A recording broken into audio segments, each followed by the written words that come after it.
love it. I love it. All right, let's get this meeting called to order. Welcome. Melinda, please call the roll. Yes, of course. All right, we'll start with Dr. Hauptman. He did let me know that he wouldn't make it today, so she's excused. Vice Chair Dr. Allison Netsky. Present. Dr. Joe Greer. Present. Dr. Ross Berkeley. Oh, he is absent as well. He did let me know he would not be able to make it today. Dr. Brett Fry.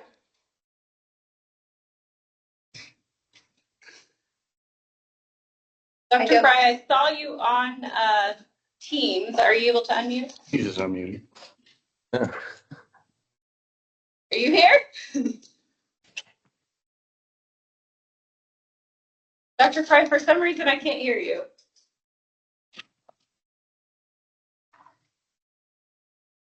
There he is. Okay, I think he's driving towards us, is what I think. Yes. Okay, perfect. Robin Dunkhorst. Present. Thank you. Chair Chris Fossey. I'm here. Mason Van Howling.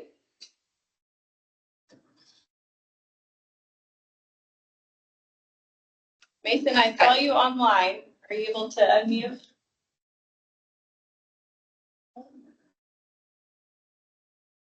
Well, Conferences. All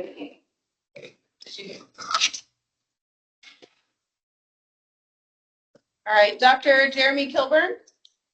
Present. Okay, thank you. Dr. Leon Raven. Present. Thank you. Van Sparrow. I'm here. Good morning, everyone. Good morning, thank you. Dr. John Packham.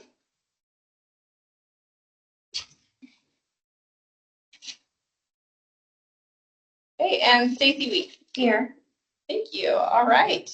We do have a quorum. Oh, thank you so much, Melinda. So welcome everybody today to our first work session. We have a lot before us. Hopefully you've had an opportunity to look at the materials that Melinda sent out the afternoon before last. I'm super excited about the opportunity for us to kind of review this. I'm also I was thinking about this meeting and remembering similar meetings years ago where we were kind of making up the components and setting this process forward and the amount of time we had to dedicate to the work. And I'm grateful that this cycle we had both the history of what we had done before and the knowledge of what worked and didn't work, and also the resource that the Nevada Health Authority has been able to add to this process to give us some clear decision-making points. And I'm excited about what we're going to be able to accomplish today. So with that, we'll just move forward. Okay. If that's all right. Sure. Thanks, Chris. So we're going to move to public comment. So no action may be taken upon a matter raised under public comment unless the matter itself has been specifically included on an agenda as an action item. Comments will be limited to 3 minutes per person. Persons making comment will be asked to begin by stating their name for the record and to please spell their last name. Do we have any public comments?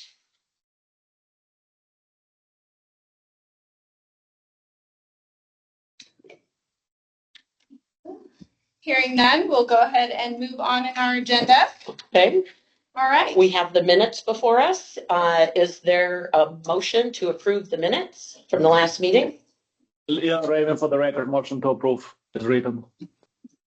Thank you. Is there a second? It's Allison Netsky. I'll second that motion. Thank you. Any discussion? Any additions, deletions, corrections? Hearing none. All those in favor? Aye. Aye. Aye. Any opposition or abstention? All right. We've got our minutes approved, Melinda. We're cooking with gas. Perfect. All right. Next item on the agenda is we have a new member introduction, Dr. Joe Greer from the Roseman University of Health Sciences. Welcome, Dr. Greer. Would you be interested in telling the group a little bit about yourself? Sure. My name is Pedro Jose Greer. They call me Joe. I grew up in Miami, and back then in the 50s and 60s, nobody could pronounce Pedro. Of course, when I finished my training, I got back to Miami, nobody could pronounce Greer. So that's been my life. I'm a hepatologist by formal training. This is the second medical school we start.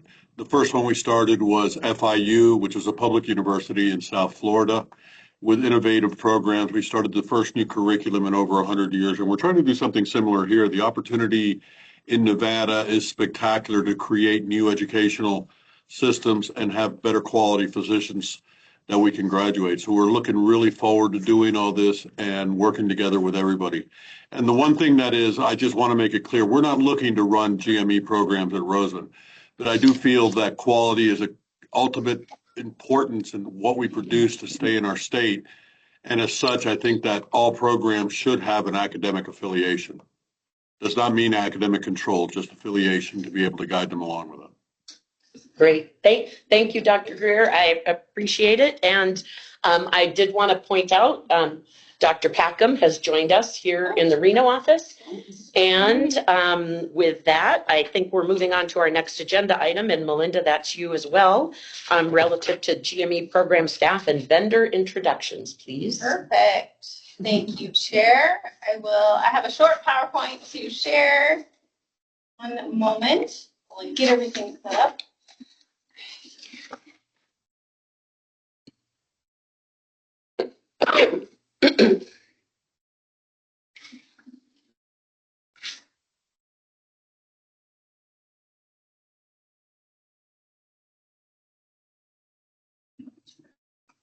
There we go.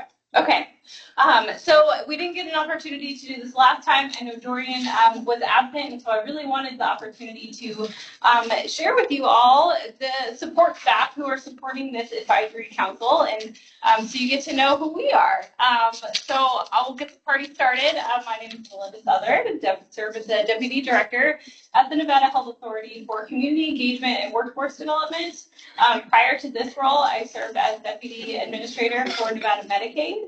I have also served as the Patient Protection Commission's Executive Director and the Program Manager for the state's Public Health Preparedness Program for quite some time. In a previous life, I'm actually a retired chiropractor, so fun fact for those of you who didn't know.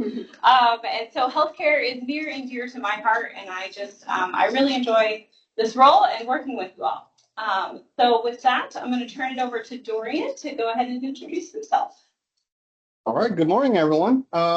Many of you I've met face to face, some I have not, but my name is Dorian Mastros, and I'm kind of the newest addition to the NVHA GME group.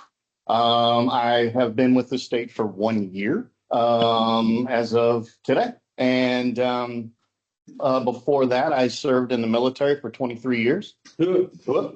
And I was federal government for 33 total years after retiring from the Air Force, and in the intelligence community. So medical is completely foreign to me, but I am learning fast, and I've got a great team to help guide me as well. So thank you, and welcome.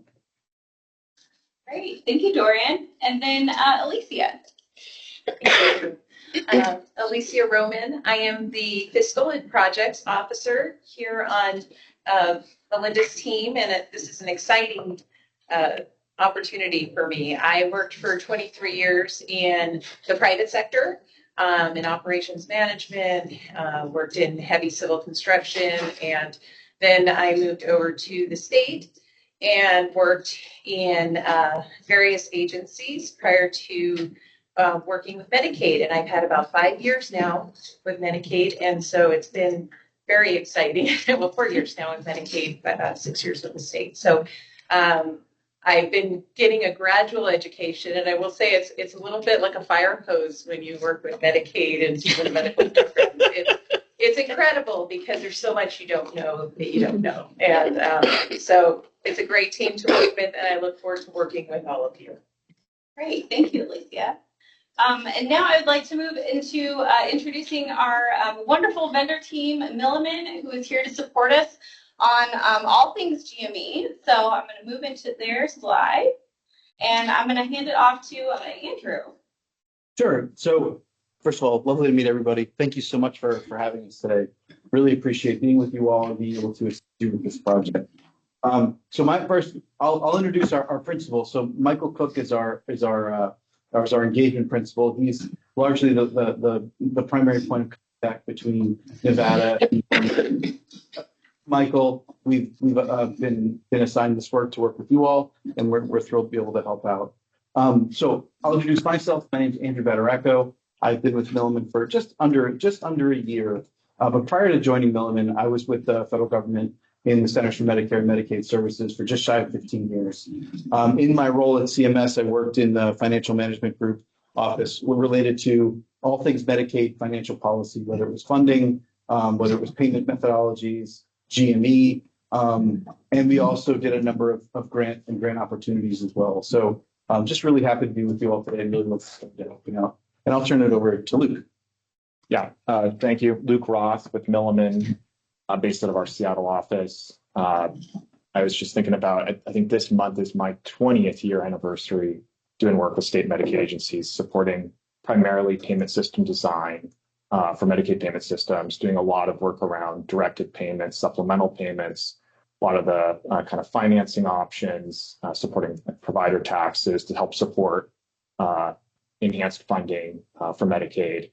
And then have done a lot of work in the GME space, supporting GME supplemental payment development, building in components to payment systems like your claims-based payment systems, DRG, for example, with GME adjustments, and have recently supported a number of states with sort of new and innovative ways to support, kind of provide targeted support for GME programs through Medicaid payment methodologies.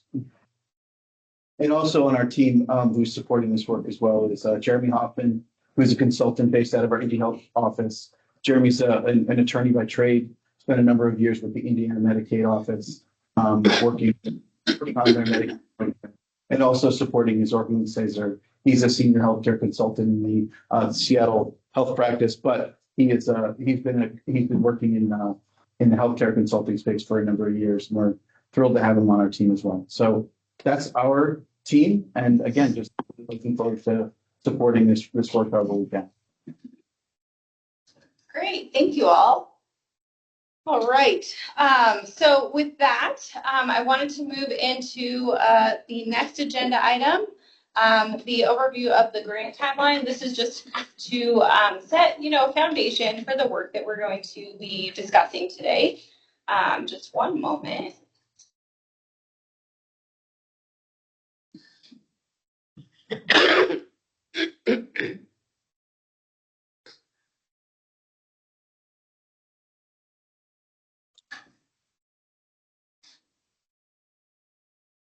Okay. All right. So I first wanted to kind of ground us with the advisory council responsibilities, and just the statute is very long and does have a lot of different components within it, but I really boiled it down to these 4 core areas, right? Like the responsibilities of the advisory council. So first we have, most very important for today's discussion, the grant evaluation. And this one, we're really looking to prioritize the institutions that are exceeding the Medicare-funded FTE gaps, and that, is language that is included in our statutory guidance, as well as program development. So, the creation and retention of the ACGME approved residency and fellowship programs, and then physician workforce. So recruitment and retention of physicians to meet Nevada's healthcare needs. And last core responsibility of the advisory council is, of course, to explore different funding strategies. So Medicaid, federal financial participation to support training programs. And the main thing that I wanted to drive home with this slide is that all 4 of these areas truly touch people, right? Like all of the work that the advisory council is doing impacts people in a big way. And so I think that it's just really important for all of us to know, this work, this is big work, and it's important work, and you are, changing lives with this work. And then also just wanted to note here the priority with the grant program itself. Making sure that applicants include strategies to leverage funds from the federal government or potentially private persons to maximize the impact of the grants. Looking at incorporating those innovative delivery models, providing specific logistical support for GME programs, demonstrating collaboration, which is hugely important, with other partners such as rural hospitals, community health centers, and other, local healthcare entities. And then, of course, addressing the geographic areas and populations where the shortage of providers is most critical, and looking at those different specialties. And then this is just a proposed timeline. Later in the agenda, I have some other timelines, but for now, just to start the discussion, this is a potential for how things could look. The main thing that I want you all to pay attention to here is that our primary goal is to have executed GME subawards no later than June 30th of 2026. So everything that we're doing is working towards that date. And so, we're looking at just different ways that we can kind of structure the work. And there are some other timelines that I have later that may give more time for the advisory council to review the grant applications, or less time, depending on, the decisions that we have today. So I just wanted to put that out there, is, keep that in the back of your mind as we all move through the work today. Any questions on any of that? Linda, I just want to thank you for doing this little bit of level setting, because the next chunk is the big work. So appreciate you kind of lining us all up so we all have the end goal in mind. So thank you for that. Thank you. Okay. Let's stop sharing that one. All right, so we can move on to our next agenda item number 8, presentation and discussion on draft updates to the request for applications, or RFA, to be used to solicit applications for funding for GME. And so for this, I am going to turn it over to our lovely friend, Milliman, and I will go ahead and share those slides for you, Andrew, if that sounds good. That would be great. And just to not love this, but if I don't know where the microphone is in this room, I think it's right over there. So if at any point anybody on the line can't hear me or needs me to speak up, please, I can see the chat on the screen here. You're welcome to just say, hey, can you repeat that, or raise a hand or anything like that. This really is, I think the work we've been driving towards with Nevada is to really get down to, at a fundamental level, just an opportunity to present to you all some decision making that can be done as it relates to the RFA. Again, nothing happens in a vacuum. Obviously, these decision making that occurs as a result of any funding opportunity, needs to be designed in a way that makes sure that it benefits the most number of people, meets all the state's priorities, and is functional. And one of the things we want to present to you all here is just a number of options as it relates to the RFA design, so that for the next meeting, we would have a final RFA for you to review and vote on. But ultimately, before we can get to that point, there are just a number of decision items that we'll go through. And this is probably, I think, something we're going to spend a good bit of time on. So get comfy and grab a glass of water or some coffee, and we'll dive right in. So, Melinda, if you can go to the next slide, please. So just to set out, how we're going to approach this and what we plan to discuss. So really, for the most part, it's a couple of high-level decision items, mostly related to the functional structure of the grant, largely related to the amount of funding, the timing, which Melinda just walked through, things like that. Then we really want to get into some very specific decision items as it relates to the program design, largely as it relates to funding distribution. How will you determine the amount of each grant award for each grantee?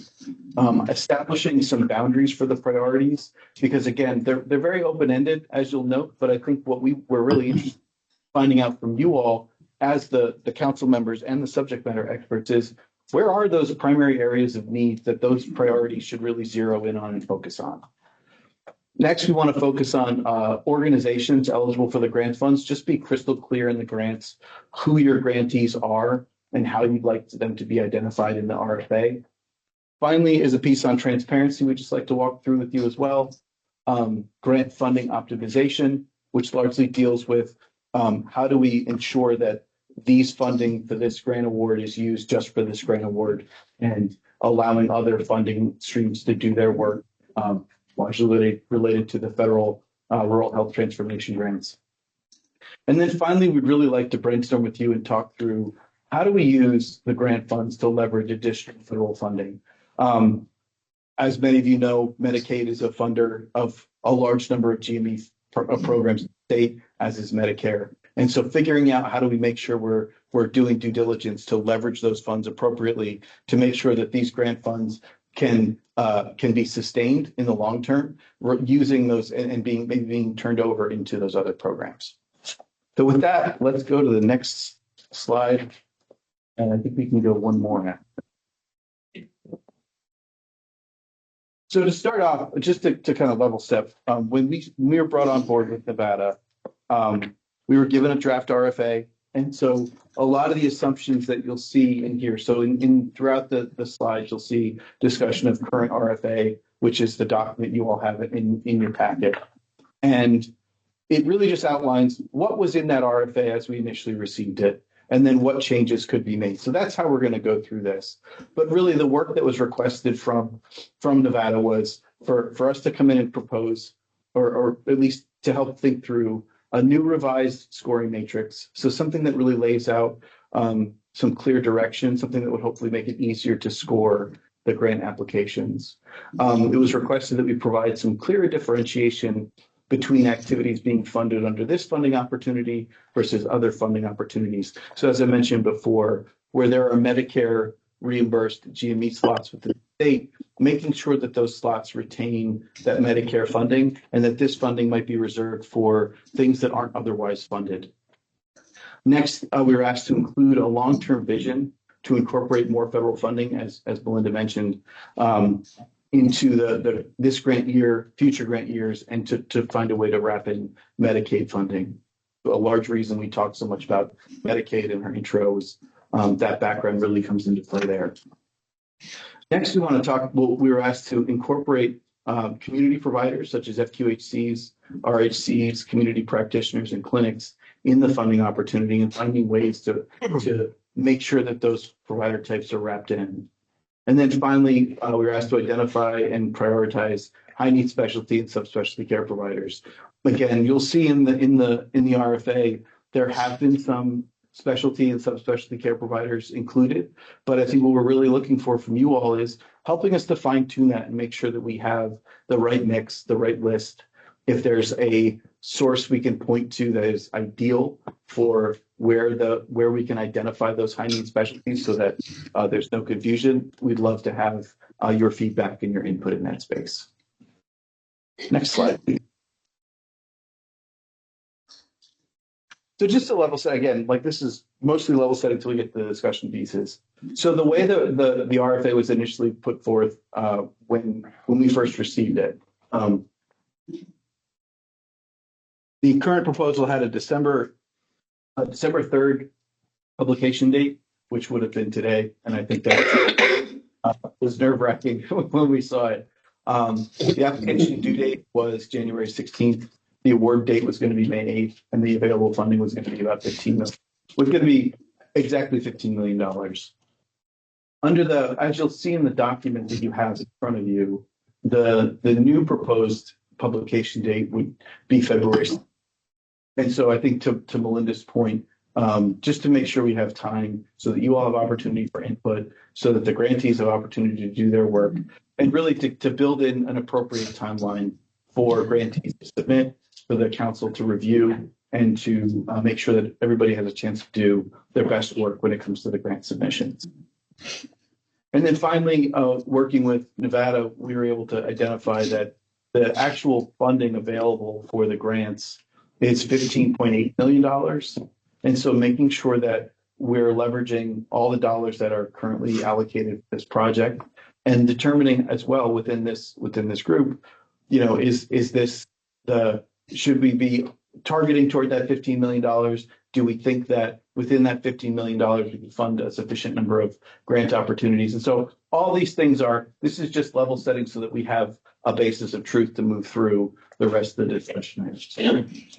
Any questions about that before we dive into the discussion items? Yes. I do have one, Leon Raven, for the record. Could you help me understand how award date aligns with the start of the program becoming operational? Does it mean, like, for example, it says June 30th, 2026. Does it mean that the program can open the doors on July 1st of 2026? So with welcoming new trainees, or is it going to be a year from that time? Yeah, that's a great question. I think a lot of that largely will depend on, and in the RFA, it does not seem like there's a defined timeline for the grantees to do their work.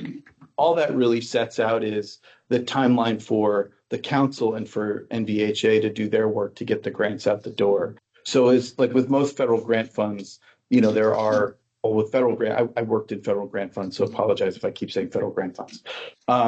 With most grant awards, that timeline for doing the work is really, that's what's set out in the RFA. And then when the timetable for the grantees to do their work is what they'll put in their application for you all to consider. So for example, as part of the analysis that you all might do, if a grantee submits a proposal and they say, oh, we'll be ready, doors open in 3 years, and the council would like for that to be 1 year or 6 months, then that's something for you all to consider as well. It's like that's part of the program design from the grantee. As a follow-up to that, my question was a little premature. We can discuss later the scoring metrics. But if we have an okay proposal, but the one that is almost immediately ready to force, and the wonderful otherwise proposal, but not ready to open the doors in a year or two, would there be a numerical way to quantify those proposals to give additional weight programs that may be available to open the doors sooner than later? That's a fantastic question. I would say that's absolute. So all of this right now is draft. So what we're asking for today is really that kind of input, where if that's something that you all decide is necessary for a scoring piece within the scoring matrix and within the grant proposal, including timeline for beginning and how that might play out, that's absolutely something that should be included in the grant scoring metric. And I think what you'll see as we get to that portion of the discussion, there are abilities for those kinds of objective analysis of the proposals themselves. There will be opportunities for you all to score those there. So, thank you. You're welcome. Dr. Fry? Yes, thank you, Chris. I think a program that starts 3 years out is just not going to serve the state very well. I think we should set an expectation, even before we accept proposals, that they're going to have new GME slots up and running by July 1st, 2027, is my thought. Yes, we'll have to. Yeah, we have a comment here. Just 1 second. Dr. Fry, this is Stacy Weeks. I agree, but my understanding is for new sites, it takes up to 2 years. So I think that that's the challenge. But I totally appreciate that. And maybe that's something we need to explore, how we can help expedite it. But my understanding from the university side is that's nearly impossible, which is why GMEs, I don't feel like meets the immediate need, unfortunately, of the state. And the thing that I would add to that, this is Chris Bossy. The thing I'd add to that is maybe that ends up being one of the scoring components, because I would hope maybe this is what you're saying, Dr. Fry, is that it might help us categorize, the sooner the programs might get more points because we have current funding, and the later out might get either less funding, in this cycle and more funding in a future cycle to kind of meet with the need. But And sorry if we'll I figure didn't. that out.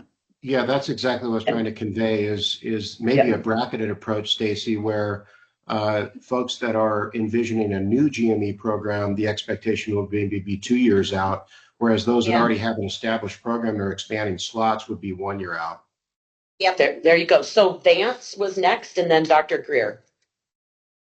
Thanks, Chris. On that note, we won't be suffering any kind of issues if the money goes beyond the biennium, will we? I think the legislation covers us, but I just wanted to make sure that was correct.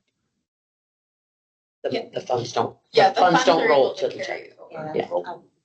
60 weeks. Vance, I appreciate that, but I really feel strongly that we need to start spending, and I don't want us to be in the position where we go back next session and continue to say we haven't had any. Like, this has been well overdue, so we need to get this money out the door, and that gives us the opportunity to go next session and ask for more money. If we're not spending it, I just want to make sure we're all clear. That's a priority. Yeah. Absolutely. And that was my point with regard to the starting point of the programs, such that if the money was, say, pre-encumbered, we could say, well, this money has already been put towards certain programs and then thus helping us to go get more funds. Yes, that makes sense. Thanks, Vance. Dr. Greer? Yes, ma'am. This is a very interesting mix of cultures because you have the academic culture of which we are not known for expediency. And then you have the real world, which is known for expediency. And I think that we can create some really good hybrids here on how we go forward with this. And particularly if you show an affiliation with an academic center showing with every GME program to be able to make sure you have the quality there and the training and what's going on with that. Because we've already lost a couple of programs in the city. And I want to make sure that we maintain the highest quality because these are the folks that are going to be taking care of me. Yeah. Thank you, Dr. Greer. Thank you. Okay, back to you, Millman. I second Joe Greer's, those are the people that will be taking care of me remark. Very much so. Can you move forward one slide, please?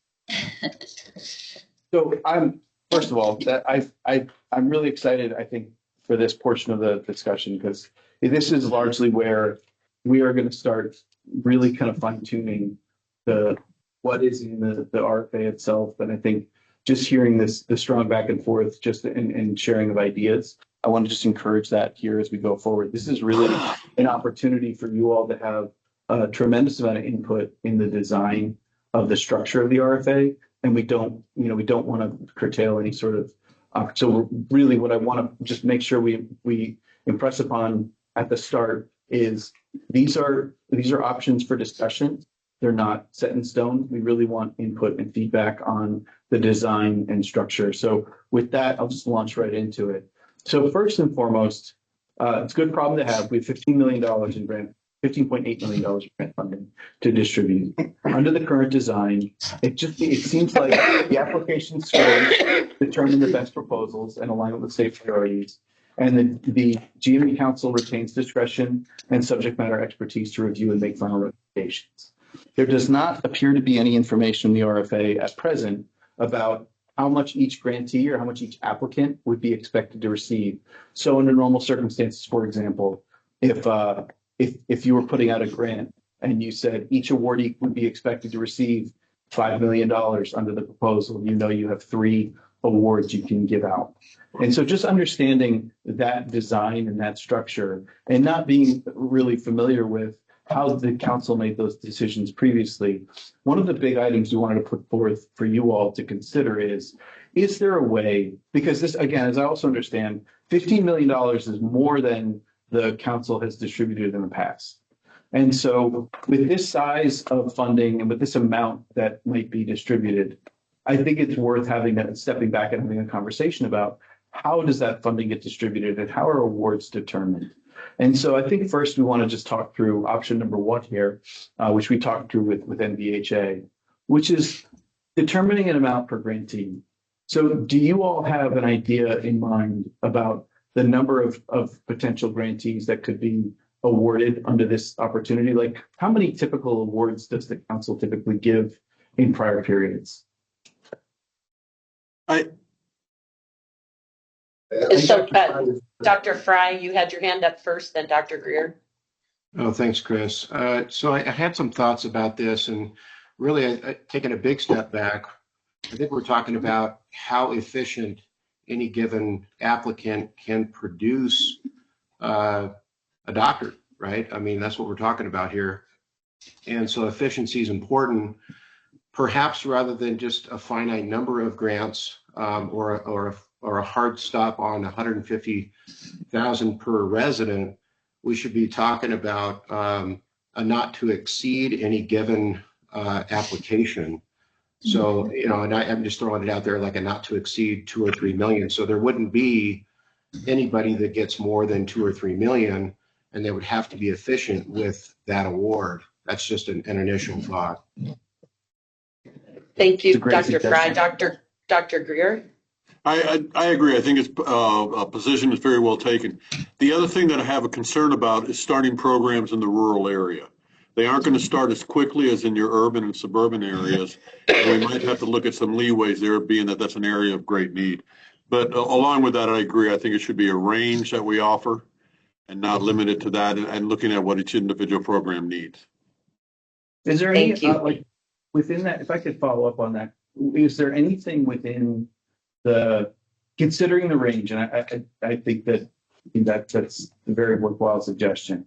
Within the range, is there anything additional you want to consider with regard to how those range decisions would be made? So, like, let's say you had a range of $2 to $3 million. What would then be the bounds? I think, would it just be up to what the grantees themselves would request? This is Chris Bossy.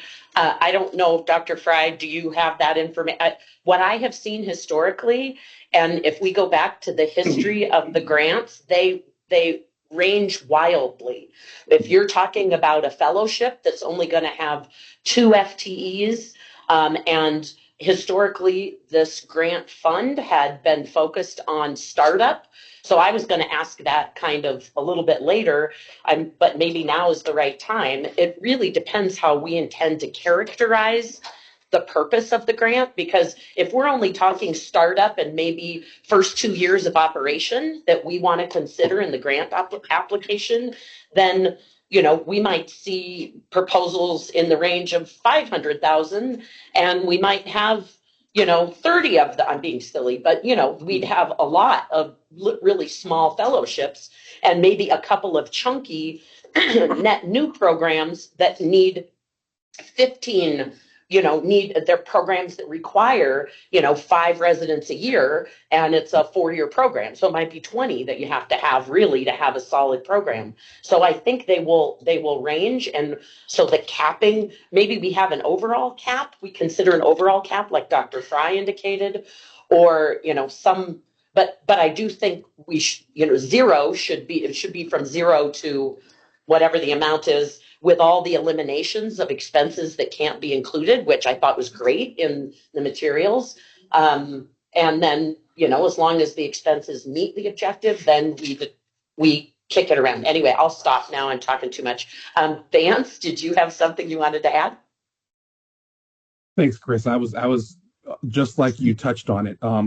In terms of historical perspective, I mean, for Andrew, this is the 8th round that we've done this, and in the past we've had as many as 9 or 10 applicants for much less funding, and those awards, or I should say those requests, have ranged, as Chris said, from smaller, dare I say, manageable amounts to, I believe, one request basically wanted all the money. But I do love the notion of capping our requests, as Dr. Fry mentioned, but with the caveat of if you are looking to exceed the cap, you must submit what would be a very scrutinized explanation as to what that return on investment would be, such that we could make that conversation among the group as to sort of, why there could be a potential for going beyond the cap, if that's something that the group would like. But I echo Chris's points that some requests may not require that much, and obviously for expansion, I believe that will be less than startups. So how we want to look at that also moving forward, I think, carries weight. Thanks, Vance. Dr. Fry, did you have an additional comment? I did, Chris. I just thinking about the HEAL program and how we serve rural and underserved urban areas. Is there a way to also expand the RFA language to include some innovative approaches that would create some stickiness, if you will, to those graduating residents to stay in the state and serve those areas? Yeah, that's I have a comment. This is Allison Netsky. So I think one of the challenges we're going to run into is being in violation of the NRMP. And so when we match residents, it is not allowable to have a contingency where they have to stay in the state and based on the NRMP rules. So if there was some kind of loan repayment, or there was some additional funding that was provided to them, kind of like people who enlist in the military, then that would be possible. But I think we're going to run into some compliance problems. Yeah. Thank you very much for that, Dr. Netsky. I was actually going to call on you about that when we get to that piece in the materials, because I'm thinking through the match process, there's all kinds of limitations about, and we also don't want to be the place that people look at and have a year that they have to work someplace longer, and other states don't. So we want to be a highly regarded place. We want people to want to come to our slots. So anyway, was there any additional comment, or is it back to Andrew? Yeah, a couple of and Joe as well. Okay. Leon Raven for the record. I think I need to log in with Teams so I could raise my hand a little more effectively. From my experience in prior years, I remember at least one round when there was about $5 million on the table, and one of the programs came with a proposal that they described in their own words as shooting for the stars, and they asked for the entire amount, leaving no room for all other programs. And it was denied by the committee simply because on those grounds, because it didn't seem to be fair to leave nothing for everybody else. And unfortunately for that program, they only submitted that shooting for the star proposal, and they didn't have a backup option of enjoying something less than that. And they ended up not being considered, and the money was distributed among other applicants. For some of them actually got more than they asked for, because there was money left on the table and proposals were really good. So if we are capping it, I think it's reasonable. I don't mind the idea of asking for additional information if somebody asks for more than a cap, but also if somebody is submitting a high value, monetary value proposal, is it possible to proactively tell them that they should consider backup option that may include lower dollar amount, and see if they still be able to produce something rather than being taken completely out of consideration? Hey, Jeremy Kilburn for the record. I just have a kind of overall question. Historically, how many applicants didn't get funded? So, as we're doing this, kind of looking at how we're picking folks, how much has it been a problem with programs not getting funded? How many applicants do we normally get? Over. Does somebody on the call have an answer to that? Because I don't personally remember. Vance, do you have it? Sure. Yeah. So again, Vance Farrell for the record. As those applications came in, we sort of obviously we scored them and gave each one priority, but there were some that still resonated with the need. And so the hard conversation that we had with many applicants was to have a serious review of the budgets that were submitted, and whether or not there was any leeway that could sort of take from one and add to another, such that not everyone was fully whole, but still functional. And so, given that, and I'll just take this as an example, in 1 year, believe we had about a dozen applicants. We had $10 million, and I think the overall asks of those applicants that were scored was somewhere in the neighborhood of 14 million. And so some of those programs were able to lean their budgets just a tad to make room for other programs. And of the 12 that were that applied, we were able to fund maybe 10, as opposed to the 8 that we had the funding for at full ask. So there was some leeway, some fat to be trimmed, using their words, and we were able to fund more than just the standard. Well, through the negotiations per se, than just what was immediately asked for. Okay. Thanks, Vance. Thank you for that. Yeah, because my concern would be getting enough applicants in a lot of ways, rather than just screening out applicants. Yes. Stacy. Yeah, this is Stacy Weeks. I think we're going to have plenty. I'm just going to be honest. The amount of stuff that comes to us at the health authority is a lot. So I don't think we're going to have a problem with. At least this first pass. Yeah, absolutely. Because we've had a delay. I think we're going to see more than probably. That makes it hard, because 15 million does sound like a lot, but doesn't go far. And we know that in healthcare. So I think we're going to have plenty, and that's not very much money. Okay. Is there anybody else in Las Vegas? Oh, sorry. No, please. I just can't see anybody raising their hand. Andrew, can you help me? Is there anybody else there that has? We have no more hands raised in the room yet. Okay. We have Dr. Greer first, and then Vance. Yeah, one of the options that I think are available for the future here in Nevada with funding for this is, I sit on the Geisinger Commonwealth School of Medicine Board, and we have a program there called the Geisinger Scholar.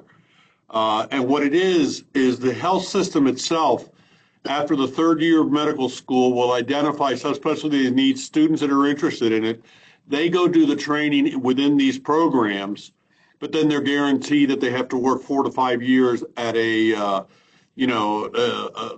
reasonable salary level, paying back for their medical school that system does. You can combine that and other programs that I had talked to in the last administration about here in Las Vegas. It's an area of need. Why can we not go for the federal funding for areas of need, or perhaps combine those with other fundings that we have that would require physicians to stay? But that was just the only thing I wanted to say.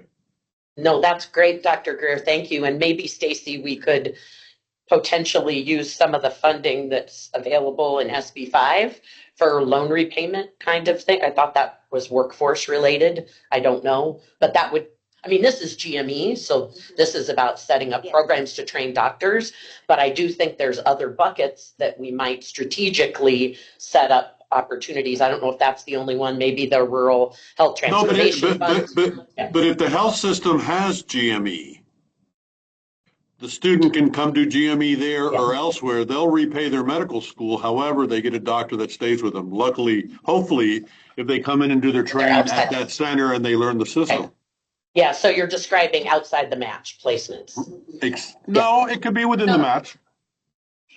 It would really be an opportunity after a student match, that there would be a loan payback incentive that they could apply for, that where their loan payback would start during residency, and then you could do, like, for each year that we pay their loans, they could stay 2 years, or perhaps a 1-to-1, or it would be a dollar amount for 1 year per $50,000 or something like that. But it would have to be an after the fact program that we could advertise, but it could not be attached to residency placement.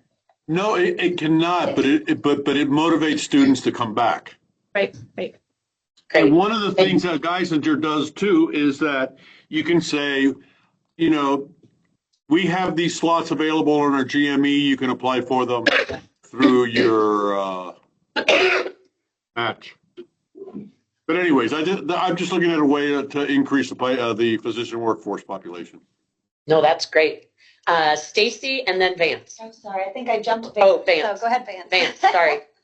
You were on No, me. I was reading Cuba Pete's mind, and I just wanted to remind folks that Treasury does have funding for loan reimbursement through the PPC. I believe we had several conversations with regard to how to create the metric by which we would provide loan reimbursements for physicians that were looking to stay in Nevada. So both to Dr. Fry's point and to Joe's point, we can possibly leverage that, even though some decisions I believe have been made. But I think John was also a part of the PPC and could speak to that also. Great. That's a great reminder. Stacy, did you have another? Real quick, on the points just being made, maybe what we consider is when applications come in, we score higher. I mean, I think it's all in the scoring, right? So we score higher those applications that have opportunities for loan repayment, that they've thought through the sustainability piece of it and how to keep physicians. So it's not just we're funding those that don't have a pipeline or not trying to create a pipeline. So maybe there's some scoring opportunities there to really make sure we're picking those programs that have the opportunities that folks have been talking about, because I agree, we don't want to do all this and then folks leave our state. And if there are opportunities for loan repayment and commitments to live here, I think those are the types of programs we want to fund. So that's a great point. And just one small comment on that, which will require us to develop fellowships for people to stay. Yes. So that'll have to be part. I'd hope that this group will consider that in our priorities, adding it to our priorities, because that's without the fellowships, they leave. Yes, exactly. John's data shows that. Anyway. All right. So Andrew, thank you so much for spurring this fabulous conversation. And I know we went all over the place, and we even touched on your future slides. So in terms of landing this part of the discussion, please take it away. And thank you. That's actually what I was going to jump into. So from what I'm hearing from the group here is, as far as the option, it's not option 2. So like coming up with an amount per resident or a funding based on an amount per resident is really not the idea here. And it really kind of falls somewhere in between the two. And rather than say, hard and fast, grantees will be eligible to receive like 1.5 million or 2 million, the direction of the council would be to say grants are available up to a certain dollar amount. And this kind of comes into the very next slide. So I think that's a very good place to land. I think I don't know that there's really. I think the only other discussion item I'd like to raise in that regard is I heard a lot of discussion about existing programs versus new programs and the expense associated with that. Is there any desire from the council's perspective to say, just as an example, new programs being stood up are eligible for funding up to $2 million and existing programs are eligible for funding up to 1 million, and they would have to identify themselves in their application? I have some thoughts about that, and I would not like that language, because the existing programs that are academic based are often going to be able to produce another slot in a more efficient way, and certainly a shorter timeline. So kind of penalizing an established organization, I don't think is the intent of this committee. I think we're trying to maximize production of these folks to serve, and so I don't know. I would be cautious about that kind of language. That's fair. I wanted to make sure that I raised that, as it seemed like that was an area of discussion that had come up. So, and that's I don't have an issue with that. I think as long as NBHA is okay, I think what we can do is move towards an up to grant award amount within the RFA. Please. Can I just say that those caps would not be read as mandatory? but maybe having a language saying that the grant proposals within that amount will be prioritized. Okay. Otherwise, we may have problems with artificial, like, by any means, try to meet that amount, potentially sacrificing important components of training. Yeah. So it would be more like a strong suggestion rather than absolute mandate. Yeah. Anybody have any other suggestions in that space with regard to funding? Or the grant award amounts? Is two? Are we going to choose a figure? I mean, it feels like based on the prior award system, I think the last one we looked at the last meeting was there was 5 or 6 award recipients. And so just simple math, maybe we do a not to exceed 3 million. I don't know how that feels, but. I would be okay with that. Well, and Dr. Fry and everyone, my sense is what I'm hoping is we get a lot of, we might have a few boulders that we approve, might be 4 or 5 boulders in terms of big chunky programs that we're adding in this time frame. And then I hope we get a lot of pebbles. We get a lot of, we're adding a cardiology fellowship and a pulmonology fellowship or a psychiatry, program that only requires 2 per year and it's a 4-year program. Those startup funds very and good thoughts, Chris. funding for a year or 2, funding the gap. So hopefully, No. That on our end? Why? it was because I just talked too much. It's my fault. You broke it, Chris. I know. So Chris, So I think anyway, we're trying to give guidance to the applicants is my sense. Mhm. And if an application comes in at 5 million for the ask, I guess it puts us a bit in a quandary if it's a good program, but it's consuming a third of the grant money at the expense of potentially other good applicants. I guess a not to exceed just kind of says to any organization, you have to be efficient with something up to 3 million. And find other sources. Well, I think to the suggestion in the room here about not saying that it's like not just saying the grants will be capped at, but saying grant applications in this range will be prioritized, I think gives you a little bit more leverage to say that this is like there's room to do what you said, Dr. Fry, which is you have one great proposal, $5 million, and then a bunch of smaller ones. But it allows you an opportunity to say, hey, look, we have a finite pool of funding. We want to make sure this money goes as far as it possibly can. It gives then the council the opportunity to kind of evaluate and put some of those parameters around those proposals. But I like that. Leon, for the record, in the same line of thought, let's say if we cap it at $2 million and we have 5 applicants with great proposals, everybody gets 2 million and it's 10 million stop. But then we have possibly 2 proposals that could have been submitted at $4 million, but just the programs didn't go for it because we said it was a cap. And now we have $5 million that did not get distributed. Nobody got it. And it was only because we arbitrarily set the limit at a particular amount.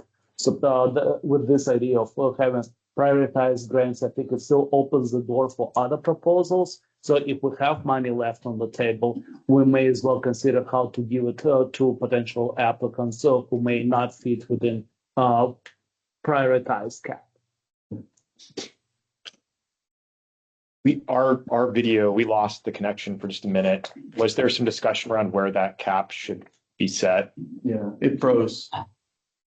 I think what I've heard from the overall conversation was prioritized 3 million and under, but I think we leave that as a recommendation, and then folks can ruminate on it a little bit. And then the health authority can go back and maybe look at our history and determine if it's really 3 million or 2.5. You know, what we wouldn't want to do is set a cap so that the chunky programs can actually lift off. You know, so we'll have to maybe do a little research and fine tune. Maybe give the grace to the authority to tell us what they've seen in history. Does that seem reasonable?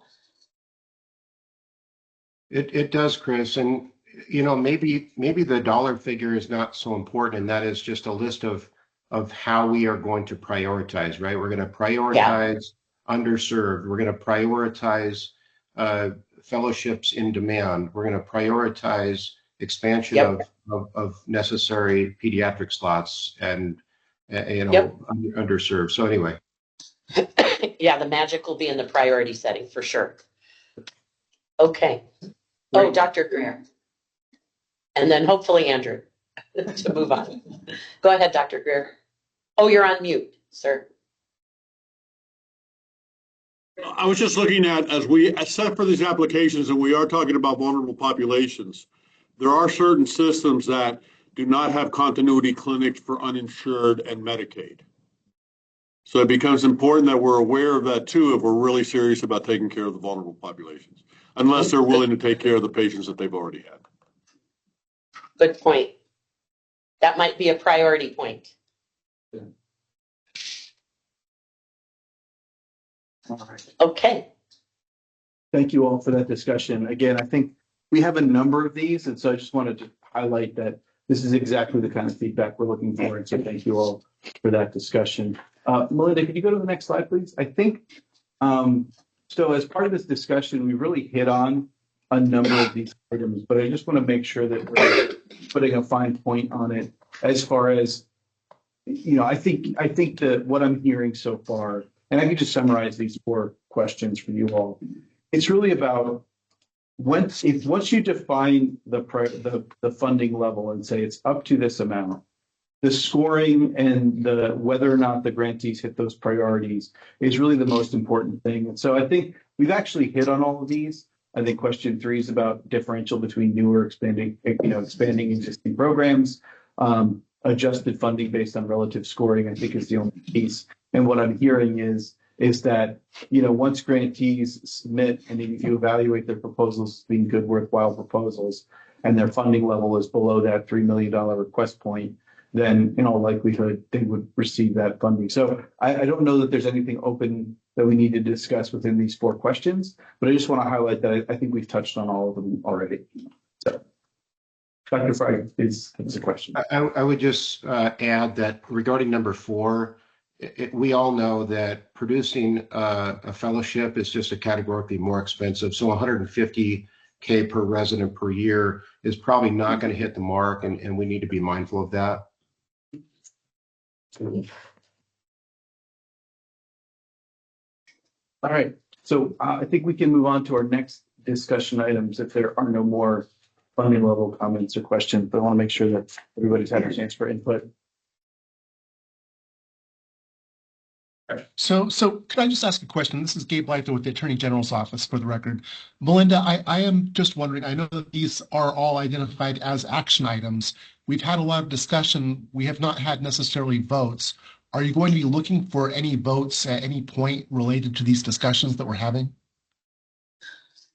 For this item, I think we had left it open so that we could potentially vote on them. I think that, you know, the discussion has been very fruitful, and I don't know that we necessarily need to have a hard vote on these items as we're moving forward. But Chair Fossey. Well, we have to Gabriel's point, we have, when we're done with this presentation, we have an item that says we're going to vote.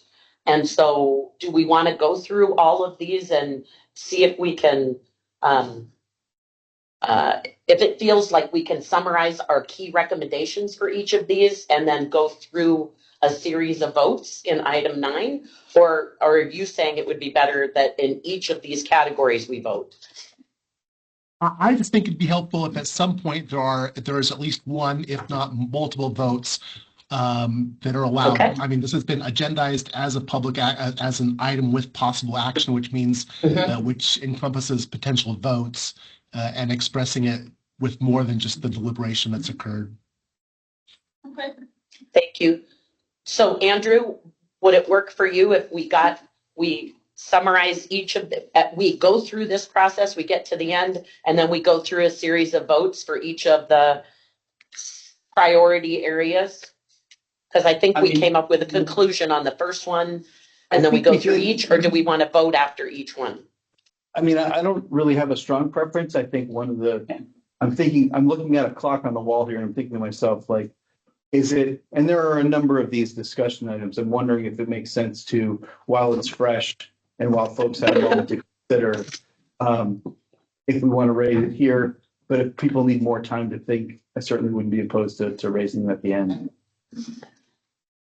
Well, the only reason that I would say it might make sense to do it at the end is that we just had a whole bunch of conversation about items that are in this deck further in. So it might influence how people think about each of the items when we get, so in other words, there might be items in the fourth section that would impact how people feel about the cap, or that how they feel about the geographic specialty. And because we've already gone well beyond what the cap is with a whole bunch of other issues we were worried about. Sure. So maybe we do it at the end. Is that all right? That we can go through at the end as well. And we can use the agenda in this deck as a kind of a guide point for the agenda for those votes. Okay. All right. So next we want to focus on priority geographic areas as well as specialty and subspecialty areas. And I'm glad Dr. Packham's with us. We actually looked at a few of the work that you've done in this space, and we're really interested in feedback from the council here. But right now, if I could summarize the current proposal, the current design says address geographic areas and populations of this state where the shortage of providers of healthcare is most critical, and specialties for which the need in which those areas and among populations is most critical. And so the specified geographic health shortage areas are not listed in the RFA, and nor were specific specialty or subspecialties listed as well. And I think if, with the priority being what it was, it seemed like it was necessary to address and identify, if we wanted to, what geographic areas would we be looking at, and what specific specialty or subspecialties might benefit from prioritization in the RFA. The biggest challenge, I think, kind of hanging over all of this is the federal rural health transformation grants. Nevada, like every state in the nation, submitted an application for those grant fundings. One of the pieces in those funding was workforce development. But the criteria and challenges associated with the grant funding itself from the federal government is that it cannot duplicate or replace existing state funding. So, and that is specifically listed as an ineligible use of funds in the federal grant program.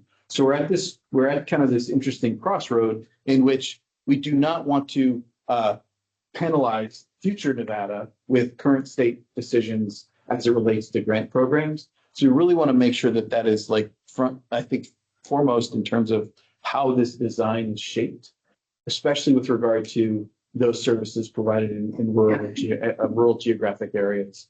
And so with that in mind, I think one of the things that we considered for geographic areas was to really zero in on and define underserved areas as much as possible, and identifying where health shortages exist. I think, what we have done in the draft that's in your packet is to really lean into those ineligible use of fund definitions to say, like, hey, look, the federal grant funding is a separate pool, and anything that could be funded under that grant opportunity would be outside of this grant fund expenditure. And so it does sort of hem it in, but I think what we want to make sure that the council has opportunity to consider is that enough?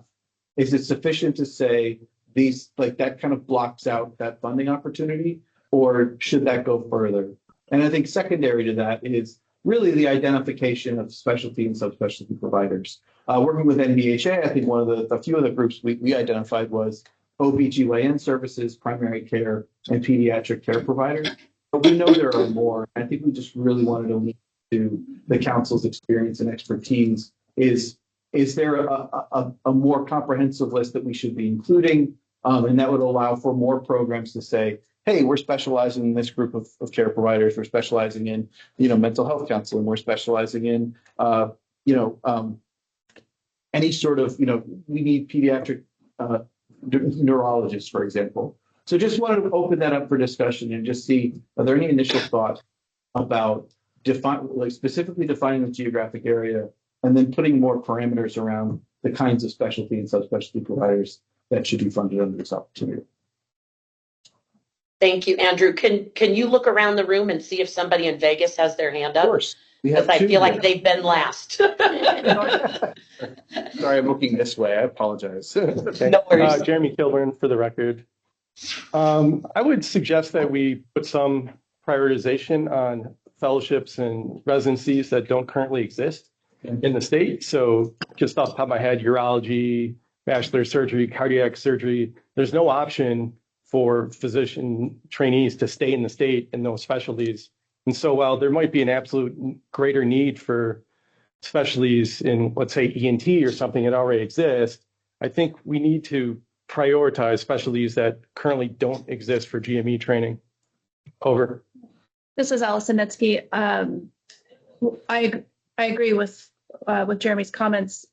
In a comment on the identified shortage areas, obviously those areas, but I agree that we have to give specialty provider growth an opportunity, because one of the areas in which is a major stressor for primary care docs is when they can't refer to the doctors that their patients need, and then they can't provide good care for their patients, and they end up leaving it and going to states that have a whole spectrum.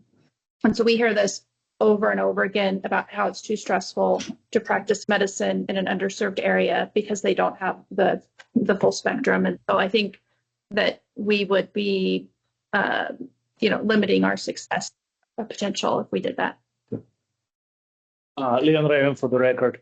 I very much support the idea of establishing programs that don't currently exist, but I would like to see a bigger picture. For example, we currently don't have any addiction psychiatry training. We don't have any geriatric psychiatry training. Not a single psychiatrist is trained in those subspecialties through the fellowship program. With this said, we don't have a good system, as far as I know, to entice residents to go into those fellowships, because even if they graduate, the reimbursement may not necessarily be meaningful for them to spend another year or two in training to go in it. So we may open those fellowships and have no applicants because the residents are not ready to spend another year of training without any financial benefit of receiving the training in the long run. So same, like if you child psychiatrist, you complete the child fellowship, but you go work for the state, you don't get paid a dime more than if you just general adult psychiatrist who never went for that fellowship. So what is the to open it? So with this in mind, I very much, again, support new programs, support training specialists that Nevada currently doesn't train, but I think the state at large needs to come up with a better understanding. What are we going to do to incentivize the residents to go into those fellowships? And also, if they do go for those fellowships, to motivate them to stay in the area and not leave the state to practice in California or other states where they may get additional reimbursement for being fellowship trained. Thank you. All right. With that, is there somebody else in the room? I just want to. Not in the room, no. Okay, thanks. Dr. Fry is next. Sorry, and then Dr. Greer. Yeah, thanks, Chris. With respect to subspecialties and fellowships thereof, especially starting new ones. I think we should let the data guide us, because from a practical perspective, as an ER doc, it's disheartening when I have somebody that has a new neurology issue or a new gastroenterology issue, and I simply can't refer them to an outpatient clinic because one doesn't exist, and there's simply not enough providers in the system. So I think we need to let the data guide us in this regard. It's going to be a little mostly similar between the North and the South, perhaps a little different. I would agree with the colleague down in Vegas that new programs that focus on those deficiencies are sorely needed. Thank you, Dr. Fry. Dr. Greer? Yeah, I just wanted to point out, as we go for these subspecialties and these fellowship programs, the ACGME will require other fellowships that have been established within that system prior to awarding procedural fellowships. So that limits the pool of those that we could have in there, or systems that could do that. Now, I'm not talking about the non-procedural specialties. That's a good point. All right. Is there any other? I guess I do have, when I first saw the geographic component, I appreciate what your comments, Andrew. I was nervous about, well, I don't want to put us in too big of a box. And because this training frequently requires a hospital that may or may not be in an underserved area itself, but is training people and will need sites of site rotations, if you will, in clinics and other areas. I think we have the ability to link our applications, whichever program is interested in expanding with area, even if your facility isn't in an underserved area, if you can link to patients being served in underserved areas through clinic rotations, we should consider it, because frequently, not almost 100% of these residents are going to have to be trained in a hospital. So I just would caution us to narrowing it too much so that we're eliminating training opportunities. Yeah.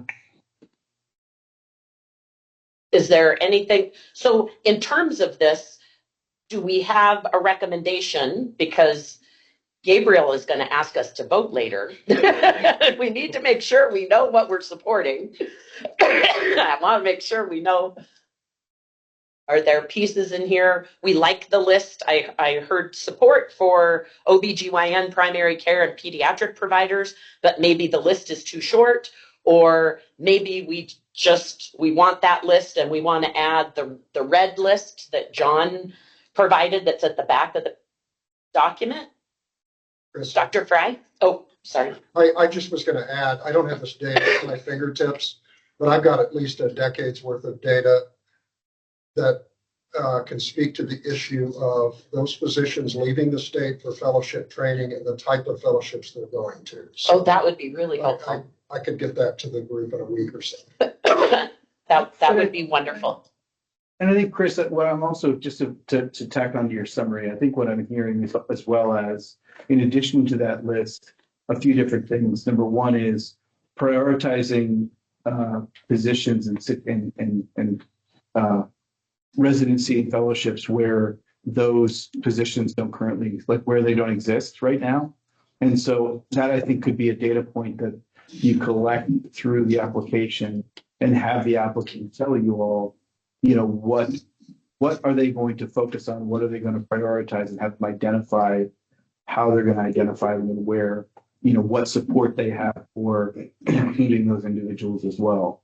So I think you could also put some of the elements on the applicants to tell you, where they got their information from and how they're going to approach it.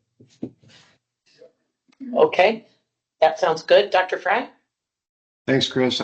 Maybe John's data is the best source of truth. And if we guide the applicants to that, saying, that their applications are going to be prioritized based on this data set, which provides us the best ability to understand specialty and subspecialty deficiencies. Yeah. Rather than being really prescriptive about any particular specialty or fellowship or subspecialty, we just say, hey, we're going to prioritize grants that speak to the deficiencies in this data set. Gotcha. That sounds reasonable. Is everybody okay kind of with that as being our I agree with our that. rough This is record? Allison. I agree with that. Thank you. Thank you. Any other comments? All right, Andrew. I think just if we could, I think also do the same for geographic area. Is there any issue or resolution? Like, is there anything else we need to include? I mean, again, I think the challenge, if I could identify the challenge one more time, I think the state is not aware of how much funding they're going to receive from the federal government as of yet. That's still yet to be determined and yet to be released from CMS. And so Correct. I think it puts I think this grant and the geographic focus of this grant in kind of a strange space. And so I just want to make sure that, like, if we focus on and say underserved areas, is that sufficient to the council for now? Say, like, prioritize underserved areas, talk to us about where individuals receive their training, where they'll receive their hospital training, and then where they're going to serve. And would that be sufficient? I think, without knowing what the final CMS grant funding is going to be. I think as long as we have an overall tenet of this program that clearly states that we can't have duplicate funding, and we're going to know that according to the federal government by the end of the calendar year, I think by the time we're actually distributing this, it'll be clear about what projects, can apply for the RHT grants versus this grant. Do others have a different thought about that? Yes, we have one in the room and then we have one on the phone too. Okay. Thank you. I can't. Leo Raven for the record. I would like to get a clarification between underserved area and underserved population, because my understanding is that physician specialties are not equally distributed across the entire state, and maybe the need of communities in Fallon would be different than the needs of communities in Ely or Caliente. So I don't know if current language actually differentiates between that, but I'm curious to know if we could kind of separate it by specialty needs rather than just geographical location. So I think with the federal grant funding, they focus almost exclusively on geographic area. So, like, talking about underserved areas, it's almost like you have, I guess the way that they define the grant application really seemed to really lean into where services were performed and where individuals were located. So that's what makes this even harder. Is like you're backed up against the definition from the Fed that does not have a lot of real clarity around it. So we're kind of trying to thread that needle here and create. Yeah, it's just my thinking is that just geographically speaking, it may not necessarily be relevant. For example, as far as I know, we in dire need of forensic pathologists in the entire state. But if we were to train one, it will probably make better sense to place that individual somewhere in Clark County, where most people live, not in Mineral County, where the desire to use that individual may be there, but to a significantly lesser degree. So, I think that should be considered. Yeah, Jeremy Kilburn again. I just want to say I think Dr. Fry is spot on about being data driven in our approach, but I would also contend that the data is going to have significant lag. So if there is for instance, an ENT residency that already exists as a partial solution, then not starting a urology residency that has no solution in sight, I would wait a urology program, for instance, over another ENT program, because I think the data, takes years to catch up. And, if we already have existing partial solutions, we should focus maybe on emphasizing those without any solution. Thank you. So Robin, you've been patiently waiting. Sorry. Hi, all. And I don't think I got to introduce myself at the last meeting, so I'm going to quickly do that. I'm Robin Dunkhorst. I'm the CEO at Humboldt General Hospital in Winnemucca. I think I'm the rural man out here. We have a family medicine residency program, which is why I applied to be part of this group, just so everybody knows. I do have some concerns about the overlapping the timeline of grant applications with the RHT funding rolling down and not really knowing, first of all, if we're going to get awarded, which, you know, Stacy, you guys are rock stars. I'm sure that will happen. And, you know, rural facilities and providers, residents, even understanding, you know, how to apply for the RHT grant awarding with the workforce development where it overlaps with this. So I think, you know, I think somebody stated it already, you know, timing isn't great right now because I don't think anybody really fully understands besides Stacy and the folks at Nevada Health Authority, you know, how we could submit for that funding versus this funding and duplication of those efforts. I think it's really important for everybody in the room to remember that rural areas, you know, we don't have a lot of folks to help us do these application processes or large understanding of these. You know, most of our CFOs and our folks are literally casual call or part-time, let alone the residents that we get in our programs are often unmatched folks that didn't really even want to be family medicine, and certainly didn't want to go to rurals. That's a big component with building, you know, rural residency programs is developing, you know, med students to want to come to rural areas to serve in residency programs. Just my thought. I'm probably belaboring it, but you know, the timing is terrible with this. Yeah. The good news is the application, we won't have to finalize this RFA until we already know the other piece. So I think, go ahead, Stacy. Sorry. Hi, Robin. I think we've all been grappling with this a little, even here at NVHA. We will know by January 1 what we get and how much of it goes to workforce. We asked for 80 million a year for the next 5 years. And it's for rural only. We were very specific about that. Even if it's with partners in the urban area like academia, it has to support a rural hospital, rural clinic, rural provider. On the workforce side, there was a portion of that 80 million that could support rural GME physician programs. Just like this, it will have an RFP process or RFA. Melinda's team and Jason Bleak, who has come to join us from Battle Mountain, is putting that together now. So hopefully we can move pretty quickly. I think one thing I would just flag is as these things move forward and, you know, when you're reviewing the applications in April and kind of making decisions, we too will be reviewing applications on the rural side. At the end of the day, this committee makes recommendations to the director. I will have to step out on those, you know, some of the decisions here because the recommendations will be coming to me. I will want to look at what we're awarding on the rural side and making sure it's not duplicative and flagging where I think the entity should be maybe leveraging federal funds that are available versus state funds. I think our goal at the state is to ensure that limited state dollars go to things that we cannot fund otherwise. This is a historic amount of money coming to the state. I feel pretty positive that we will get the 80 million for the workforce. The other 120 million includes infrastructure and other things. So I think that, like Chris was saying, there's opportunity for us when we meet in February or January, Melinda, right?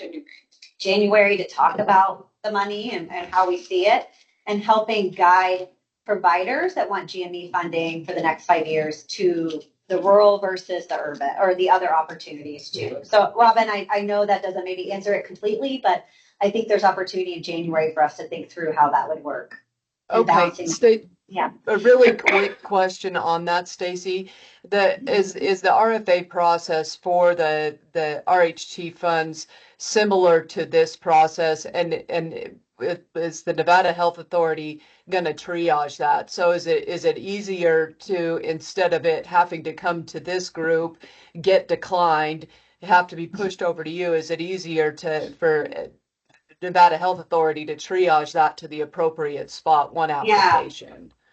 So Robin, this money does not go through this committee, the RHT money. So it will go through the NVHA, and we are trying to do an expedited process under our authority for purchasing to do this. So we're going to be moving pretty quickly, probably faster than this group. Yeah. Okay. Unfortunately. Oh, Yeah. come on. I mean, no, They're it moving takes us lightning an hour to speed. move through Tucson, but yes. We will be having public workshops on what to consider, but a lot of that is in our application, and I can send, and Melinda, let's make sure we send the application to this group. Okay, yeah. Because there's so many cool opportunities that are in there, and there are great ideas from people on this committee. One of them is to fund incentives for physicians to live and work in a rural area, like salary bonuses, pay for their relocation, pay for their housing. Some really cool stuff that I think will help you guys. Unfortunately, we wanted to do loan repayment, and Dr. Oz said, he's allergic to loan repayment programs. So here we are, and we will do our best, but we'll cross that bridge later on how we can maybe shift some of that funding in the future to those kinds of efforts for long term. But Robin, I do think there's going to be a lot of opportunity with that 80 million for. Okay, rural. wonderful. So, Thank you so much. And to get to your point, like more like directly, it sounds like Stacy and team is going to be able to determine which lane up front Yes. you want to apply to. So it's not going to be duplicative. Yeah. That's what we're. That's exactly what I was asking. Jason's Thank gonna you do so that. much. Yeah. All right.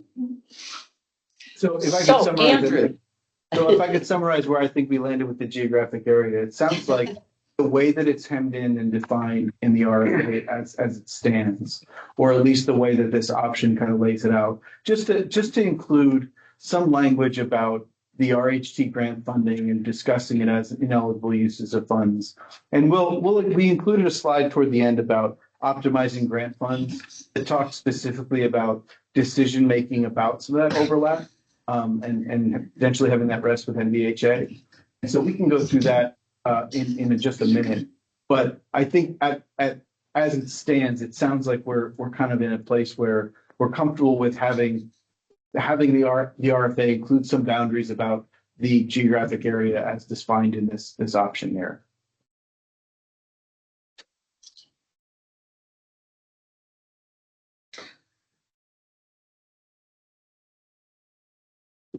We'll include that as one of the voting items at the tail end here. So Andrew, can you say that again? You're saying this ineligible. Yeah. So like I think my request to the committee was, do we need to go further than what's outlined in this option here? Because I think from our discussions with NVHA, there really is a priority on ensuring a lack of really ensuring that there's not overlap where there can't be. And so I think my question to the committee was more about, do we need to go further? It doesn't sound like we need to. We can use I'm with you. So, okay. Thank you. Thank you all. And so I think you've also, on the next slide here, also touched on every single one of my discussion points. So I don't think we need to.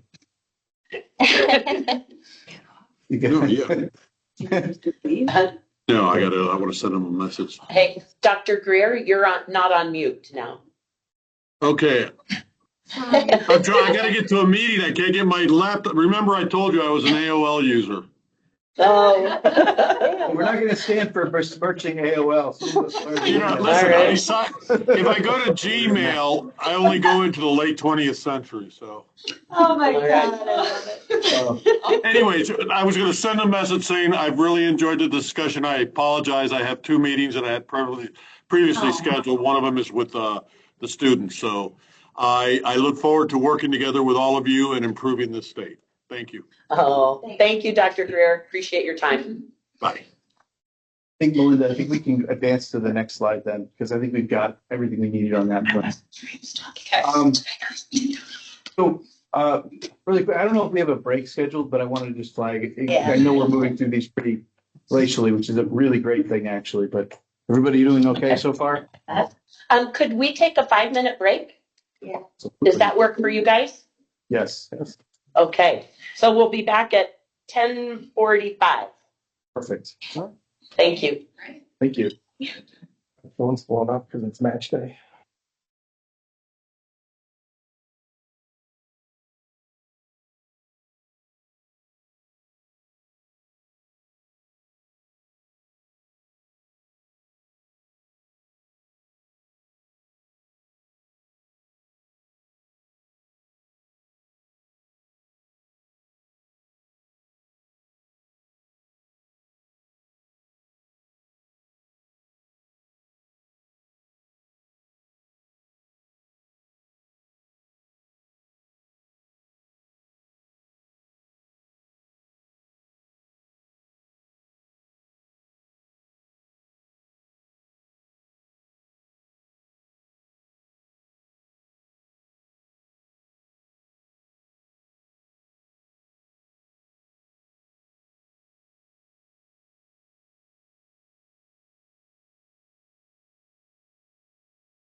You muted on the computer? Hello?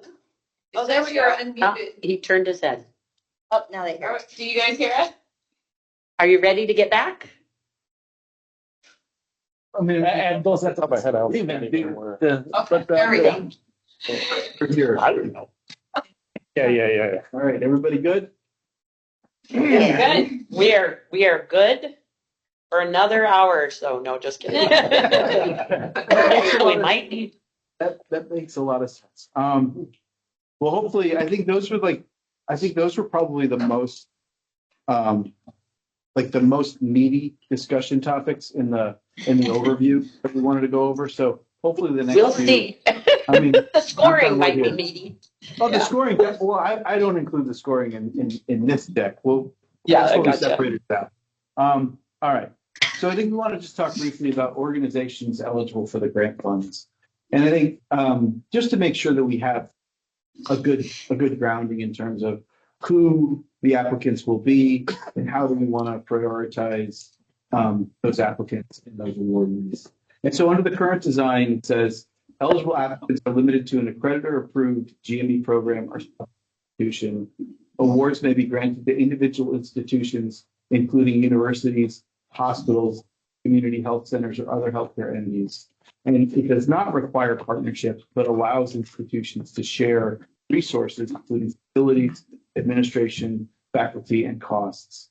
And so I think some of the discussion so far has I think hinted at some of this area, and I just wanted to make sure that we have the right balance of who the eligible applicants might be. So as an option for consideration, we just put together just some thoughts here, just regarding, could we develop the grant that prioritizes collaboration with rural hospitals, community centers, SQHCs, and other local entities that provide healthcare.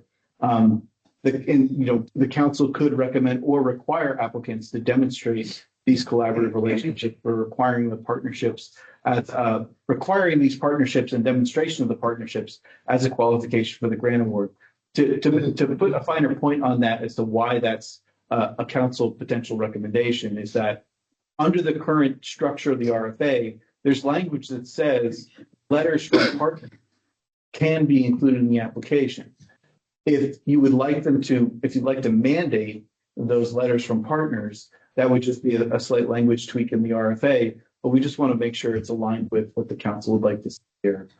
And then finally, just for caveats, doing so or restricting who the applicants may be may inadvertently make certain institutions ineligible for grants due to logistical hurdles. But I think that's just something we want to tease out a little bit here with you all. So can I say one thing, and then Dr. Fry, I see your hand up. Just the one thing that occurs to me is there may be specialties that that list in the first bullet doesn't really make sense, like all surgical specialties. They may have none of those capabilities, we probably need to be careful about eliminating the ability to expand surgery or any surgical subspecialties where none of those facilities would be able to have a relationship around that.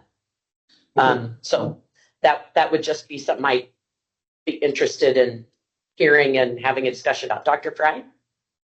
Thanks, Chris.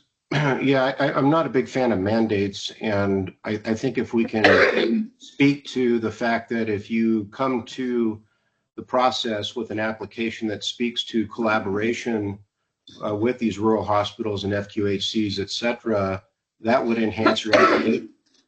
Mm-hmm. So you get more points, is what you're saying, Dr. Fry?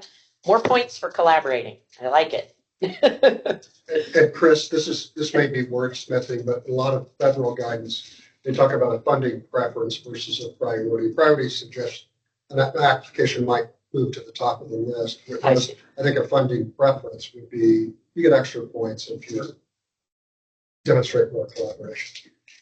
This is Allison Netsky. I have a few comments as well. Under the options for collaboration, I would like to add the VA to the list of important collaborators. They're an very important GME partner, and especially due to the population and also their strength at being a sustainable partner. I agree that we should X out require and just include recommend, because adding the requirement also will make this overly burdensome to getting accreditation through the ACGME. Should we add to the VA the military as well? Yeah, I think military and VA.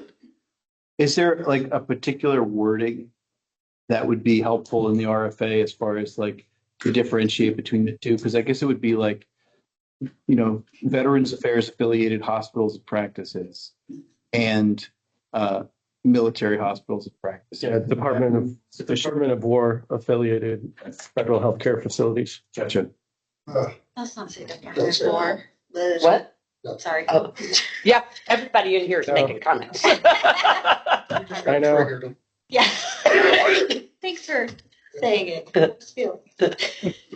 Did you, what do you say? Wasn't my decision. Oh, yeah. Okay. That's extremely helpful. I think just since Dr. Greer's not here. Oh, one more, sorry. I just have one other comment. Under the awards may be granted to, you know, this group, and one of them is community health centers. The awards have to be granted to someone who's a sponsoring institution. Sponsoring institution. Okay. They can't go to a community health center that can't sponsor a residency program with the hopes that they're going to then have to collaborate with one of the 5 sponsoring institutions in the state. Can you say a little bit more? So what I heard you say at the start was the awards must go to sponsoring institutions. Well, it says award. Yeah. Oh, sorry, please. But it almost seems like the number 1 and number 2 are a little bit at odds with each other. Is there a benefit? And I think this was something that Dr. Greer was talking about earlier, and maybe somebody here can expand on it a little Stacy bit. has a comment. Well, Chris and I both are kind of back and forth. We disagree with that, and I don't think the law requires that, and I don't want this funding to only go to universities. So we want to be very fair here. I think the funding should be supporting the infrastructure of these facilities. So maybe you could clarify, Allison, exact kind of what you meant for us.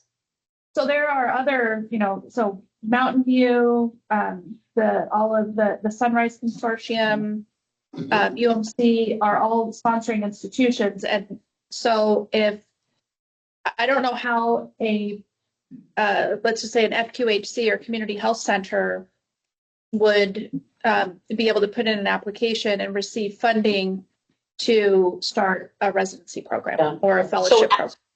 Allison, as a participant in an academic program, couldn't they receive the money as long as I get it. There needs to be structure and they need to prove that they've got a sponsoring institution in partnership. So they're either in that role or they're partnered with somebody in that role, but the money doesn't necessarily have to go to a university or a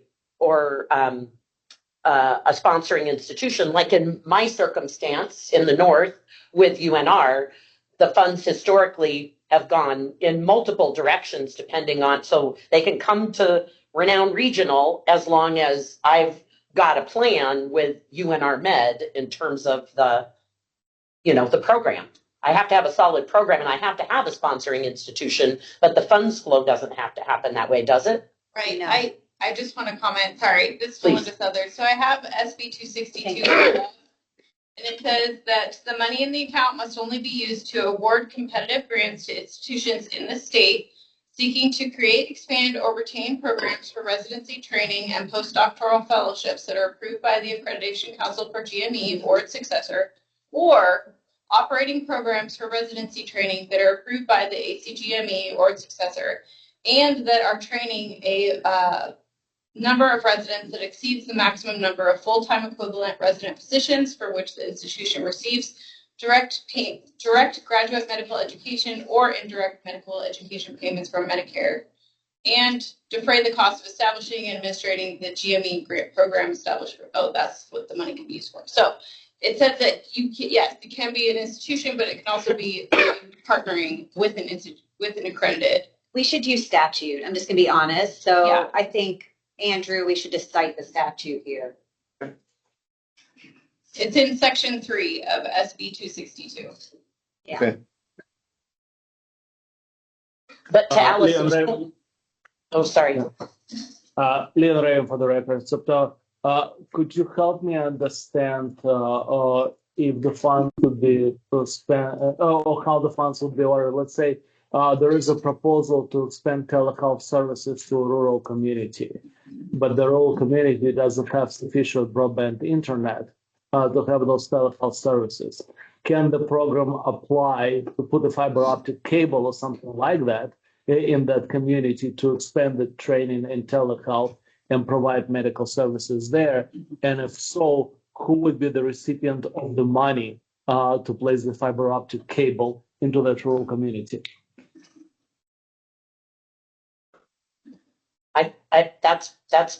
That question is beyond my ability to.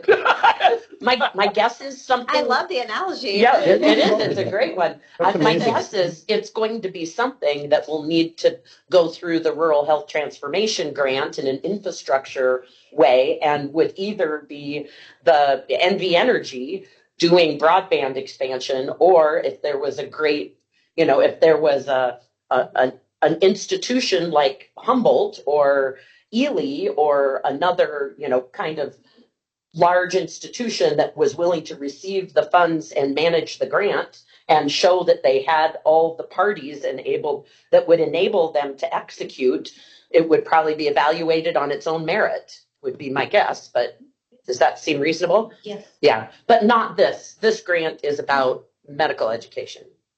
Yeah. You would have to run through it would likely have to run through the considerations for the priorities, which does include innovative delivery models. But then again, the ineligible use of funds, I think, would be the driver of considering what the funds could then be spent for. If an organization received the funding and wasn't expecting it, and it kind of like in the books, they zeroed out one area and put it in another area, there could be savings that were used for that kind of infrastructure. But I think we have to let the grant criteria and the use of funds might be the driver of what would be allowable there. So it sounds like where we landed here is that we're not going to require really, we're going to stick with the current design. We are going to cite SB 262, make sure we've got the language directly in alignment with what's in both the statute and in the RFA are completely aligned. And we'll go from there.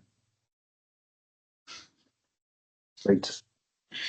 And the only other piece, Andrew, was I hope that there'll be some, if we're taking any of the language around prioritization or preference, funding preference, that we're talking about it in a way that programs that make sense to have community relationships that. It's not like, surgical programs are going to get fewer points because they're not partnering with an FQHC.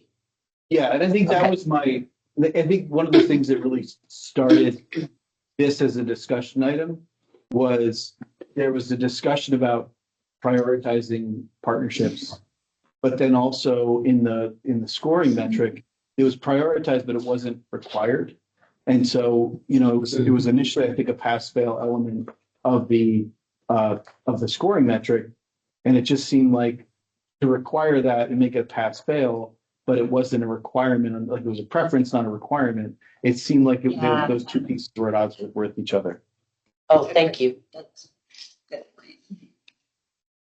All right. I think next slide again. You guys have touched on all my discussion points.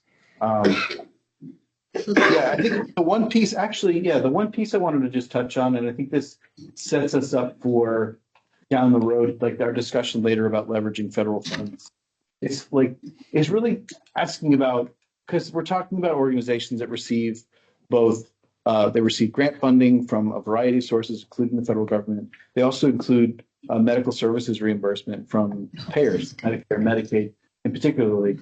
are there any areas for which there's no reimbursement available for Medicare or Medicaid that should be recognized and reimbursed? And I think this goes back to that community health setting, area where Medicare GME, for example, is really a hospital specific element. So are there areas where that reimbursement and the lack of reimbursement in some of those non-hospital spaces, is there any way we can leverage that or think about that as we move forward and say, all right, well, Medicare, you got your payments, you got your slots. How do we get then or leverage additional funding in Medicaid or other programs to say, like, there's other ways to fund ongoing positions and slots and not just through grant? This is Allison Netsky. So I have a couple of comments. I will first say I'm not an expert on the Medicaid reimbursement opportunities.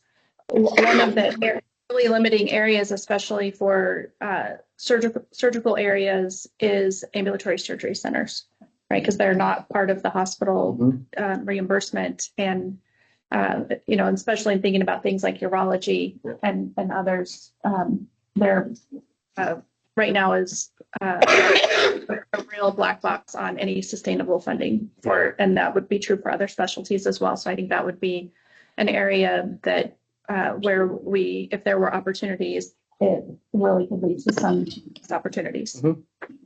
Great point. Did you have another one, Allison, or was that? No, that's all. Okay. That's all. Okay, great. The one that came to mind for me is which a piece of it we're already addressing, which is we're only funding or looking at slots above our caps. But the piece that I always forget about, but as we expand fellowships will become more important, is Medicare only funds 50% of fellows. And so if there is a way to, and it might not be through this program, but because this program might be just mostly around startup and the first couple years of operations, but it might be in future periods or in future programs that Medicaid could stand up that might help us with sustainable funding for fellows, that other 50%. Yeah. Can I ask a question? Well, this may be for representatives of med schools like UNR, UNLV. Well, I don't know if all those institutions are receiving federal grants to support some of the residency and fellowship training programs. Only for related to a very narrow amount for HRSA related to rural programs, but not the general programs. I'm just curious with new guidelines on how the federal funding is distributed and some prohibitions on using it for the programs that serve undocumented individuals. If the universities would be at risk of losing some kind of money and would want to make up for whatever is lost with the state grants as opposed to federal. Maybe it's like way too overthought, but since I don't know much about it, I thought I'd ask. I didn't hear the question.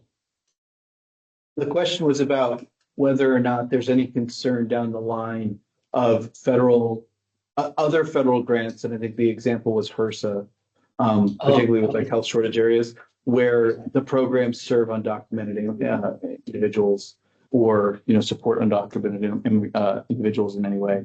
And I think it might be too early to tell what happens, but I don't know. I don't know. Yeah, I don't know if anything particular going on with that funding. I can say in some other areas of funding, and Stacy probably is aware of this too, but there's definitely been some questions and sort of follow-ups from CMS in terms of some of the Medicaid dollars, asking for specific confirmations that none of the dollars are being used to support payments for undocumented. Might be something that happens. Definitely. Yeah, Jeremy Kilburn for the record. This will be my last non sequitur. I just wanted to ask for the group, the Senate Bill 5 passed, I think, and got signed by the governor, and it talks about physician sustainment and investment and competitive state grants. how does that interact with what we're doing here, that law? Because it seems to be a lot of overlap when I've read through it. Yep, Stacy, go ahead. So I think we'd be looking to fund things that are not just totally GME. So I think that, yes, there's Yeah. always overlap, unfortunately, in all three of these programs, so RHT, SB5, and this. But it's up, I think one of the directions that we're getting from the law is to ensure that we're balancing that. So when we issue we're still deciding how, like, if it's gonna be RFA, RFP style, but when we issue that for that grant, which it just passed, so I feel like everyone's banging on our door, and it's like, it takes 3 months in state government to get an RFP out. So just so you know, we'll do our best to make that just separate from this, but there will be some overlap. So can I make one request, I guess, if we go back to the prior slide?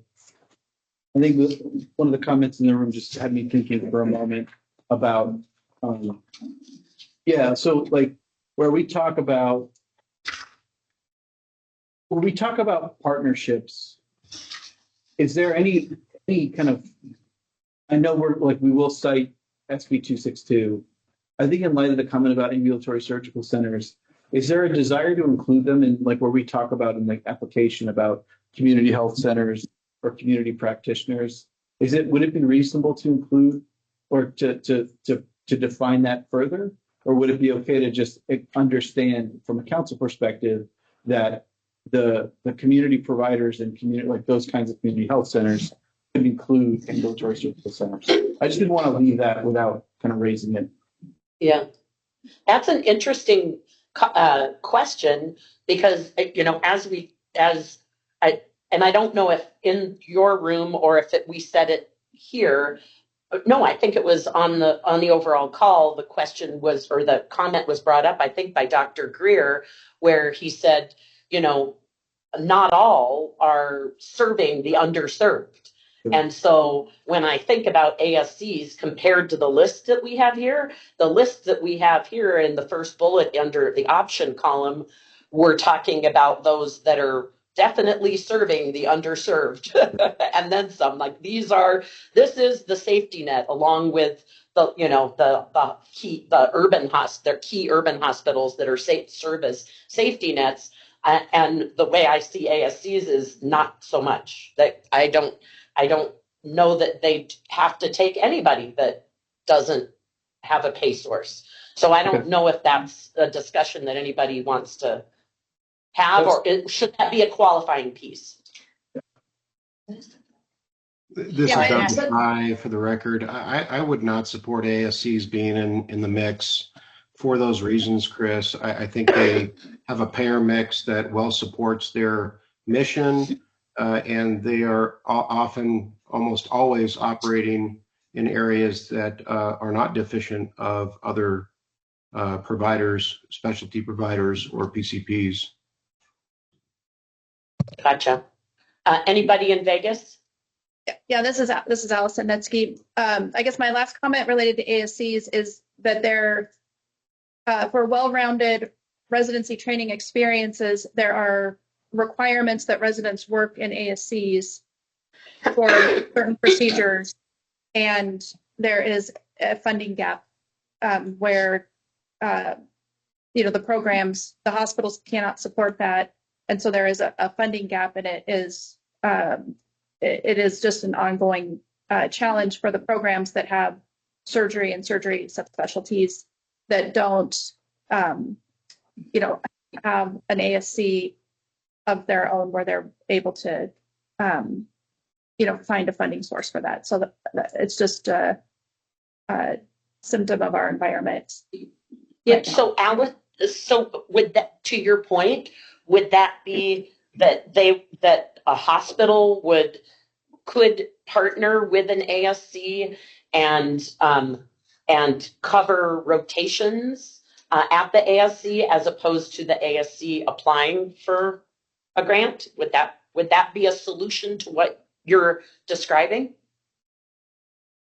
I really couldn't say right now. Okay. Because that sounds like an issue. Like I appreciate you bringing it up. I was wondering from the perspective of listing ASCs as a potential partner to the applicants themselves, not making them an applicant necessarily, but making them somewhere that, again, for the placement purposes. I mean, I think if this arises, we have the or other healthcare entities on the list, and there may be other unique circumstances that we haven't thought of, and I believe they all could be captured under that with some explanation. Okay. Does other local entities that provide healthcare cover it? I think it would, and that's what I was just saying. Okay. Vance, I'm sorry, you have your hand up. Well, that's fine. Thank you, Chris. I mean, it's already been settled, but I would definitely like to see, in terms of the local entities that provide healthcare, FQHCs be included in that definition. Yes.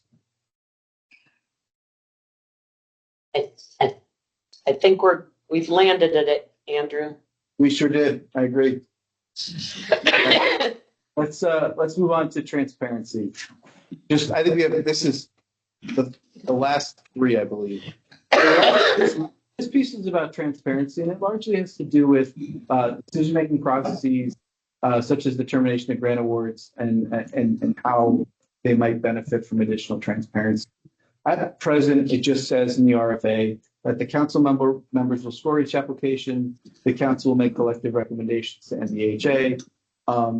There's a limited kind of formalized process, it seemed like, in the initial grant application that we received to provide transparency as to like application scoring. Again, each section, as we'll talk about as we get to the grant scoring revisions, each section was scored kind of as a whole. So like, for example, where we talk about sustainability was kind of measured as one large aggregated score.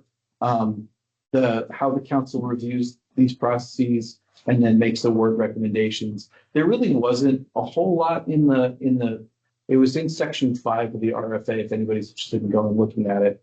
But there wasn't a whole lot of specificity about how essentially the applications may be scored, how what the review process is like.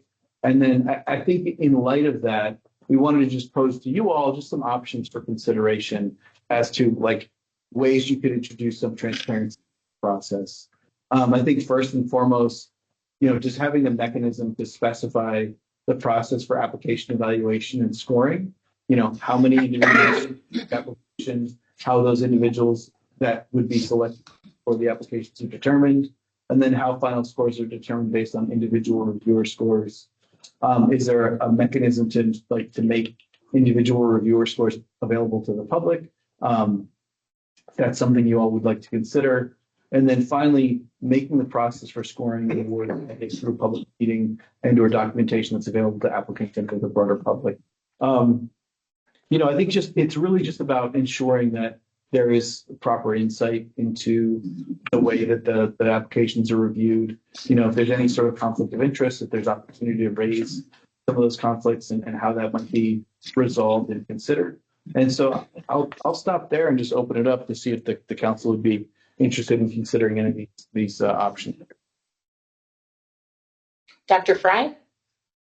Thanks, Chris. I would say that regarding the right side of the slide, I would support 1 and 3, but not 2, for the reason that just kind of the analogy would be faculty or student evaluations.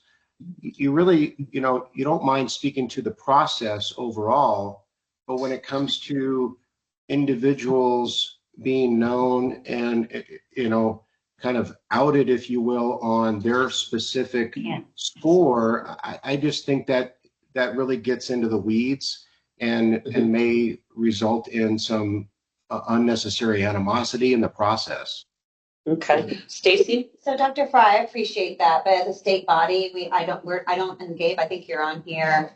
These are all publicly available if someone requests. So I think the point of saying this is that we just we're transparent in our process.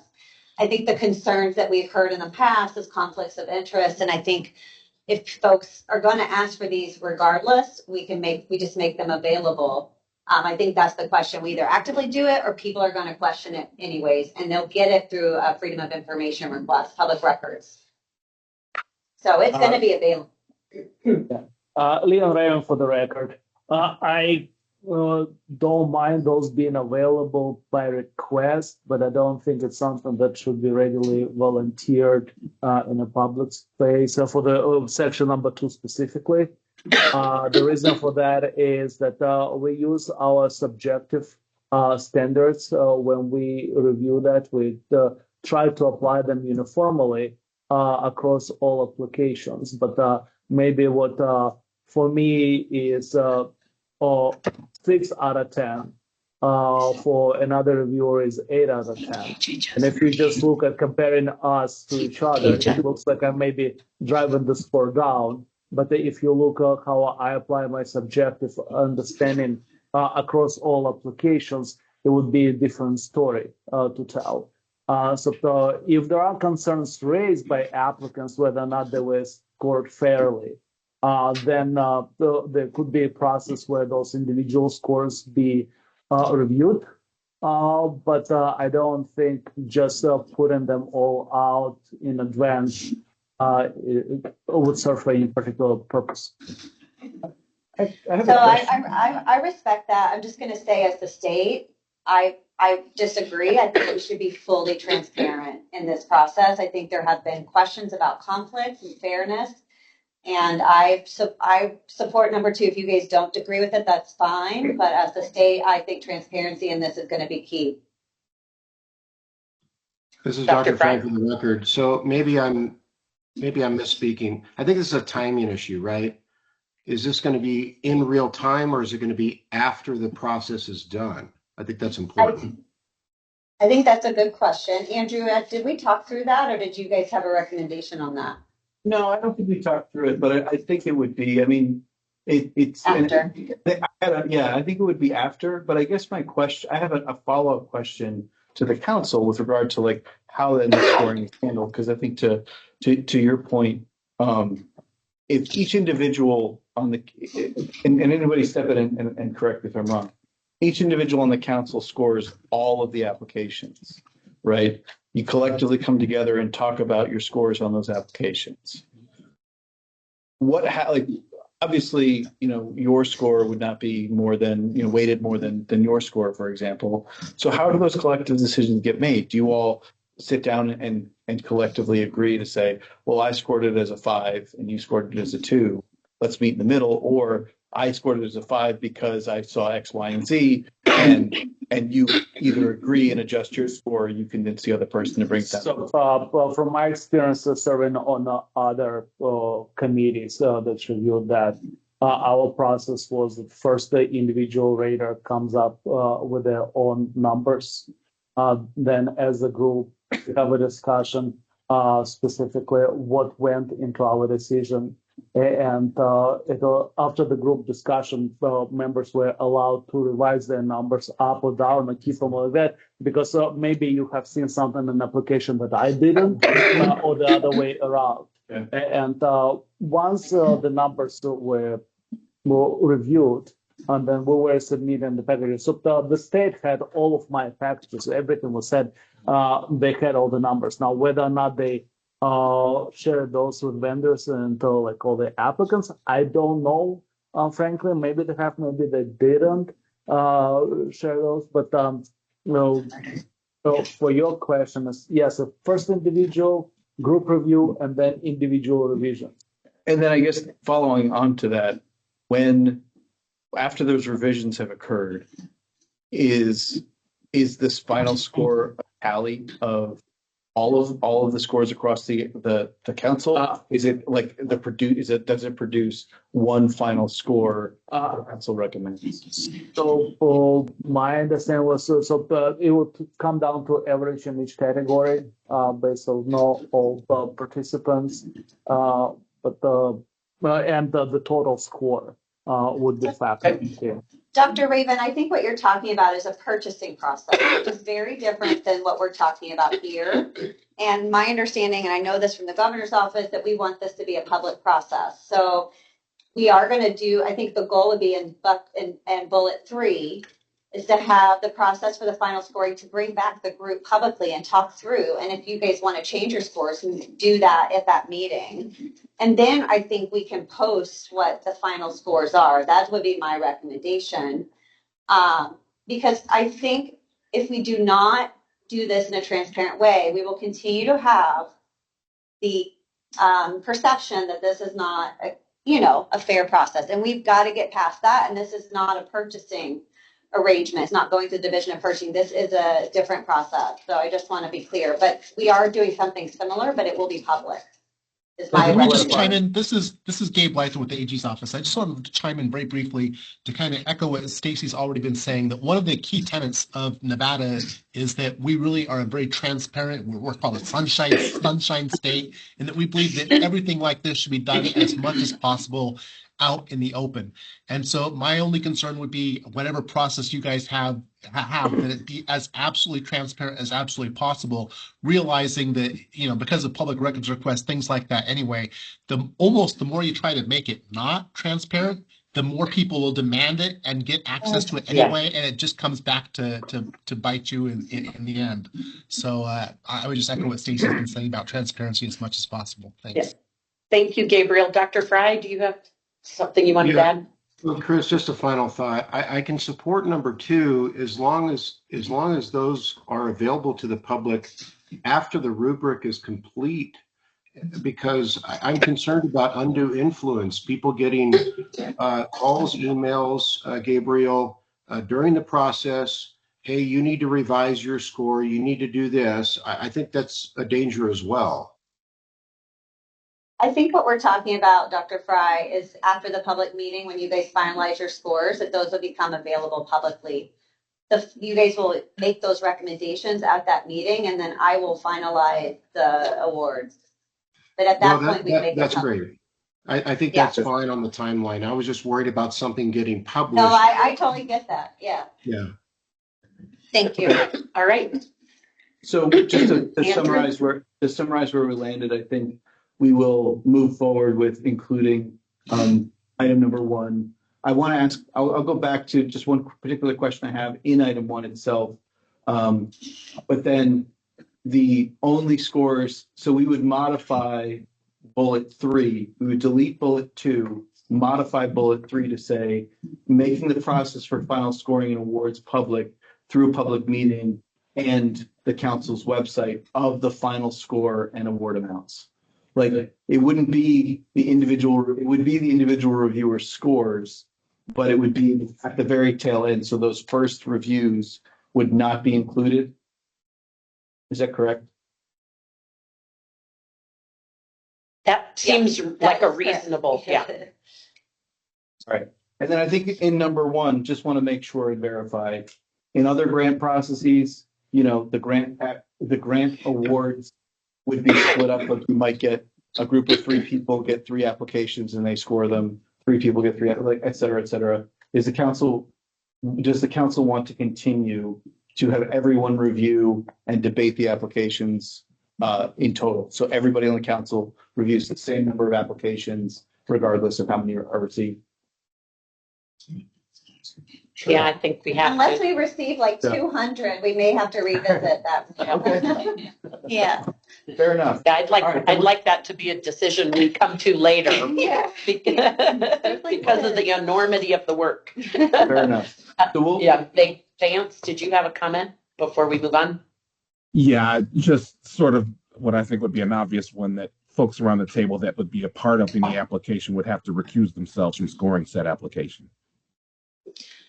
I think that's the whole problem. Yeah, unfortunately, I feel like everyone on this table will be doing that quite a bit. So, Andrew, we talked about this. I think doing the public process helps us with that. And as long as we're complying, Andrew helped remind me, Melinda, too, the conflict of interest policy. I think that's one of the reasons we want to make sure we're posting everything. So it's very obvious, and it kind of holds everyone accountable that they're being fair in their scoring process. But I hear you, Vance, but I'm worried that there will only be like 1 or 2 of us scoring then. Well, I think that, I don't disagree. And I think that would be something that, and I don't know if you all have bylaws or not, but if that's something that would be included in bylaws about, recusal from areas in which you have an interest, that might be something worth reviewing as well. But I don't disagree that our discussion at least was, hey, if things are public, if things are made public, then it increases the likelihood of at least it makes sure that everybody is transparent about what the process is, how these scores are determined. It's not one individual making a decision. It's a collective body. And so I think that is where we landed. Stacy. I was under the impression, as it relates to conflict of interest, was that we had to notify people of the conflict, but not that we couldn't participate in the process. That was my Is that understanding of the law, but Gabe might be able to speak better to it. But I think that was the goal. And that's also the goal of that public process is when we're going through the scores is that someone says, I have to say out loud and own my conflict here, right? And be very honest about their scores. Yeah, we did address this. Oh, sorry, Stacy. No, go. I was going to ask you to help me. So we addressed this. We talked about this a little bit previously. And I think the issue in all of this is that, some conflict by itself does not necessarily prevent you from voting and taking action. The key is to disclose, and if necessary, we can evaluate at that time. But we don't want necessarily every single time there's any potential conflict at all for there not to be a vote or action taken. The key is to disclose and to do it in a transparent manner as possible. And then there may be some cases on a case-by-case basis in which we would have that person recuse themselves. Yeah, there's section 3 of the bylaws does address conflict of interest and says that the member may recuse themselves from making specific motions, but they don't have to. But just as long as they disclose the conflict. We also don't want to allow them to necessarily use that as an excuse to avoid voting, in every case. Sometimes we've seen that happen in other cases where people, there's this potential conflict, I really can't vote here. We're really, we want their expertise. We want them voting. Okay. In that case, I think it sounds like then we can let the bylaws speak for themselves in that, disclosure is required, recusal is not. And on a case-by-case basis, the council will make that determination. Yeah, thank you for raising that, Vance. Important point. Yep. Okay, I think we have what we need there. Excellent. Thank you so much, everybody. All right, and again, as with usual, you guys didn't send my questions, so we need to this one further. Let's go on to grant funding optimization.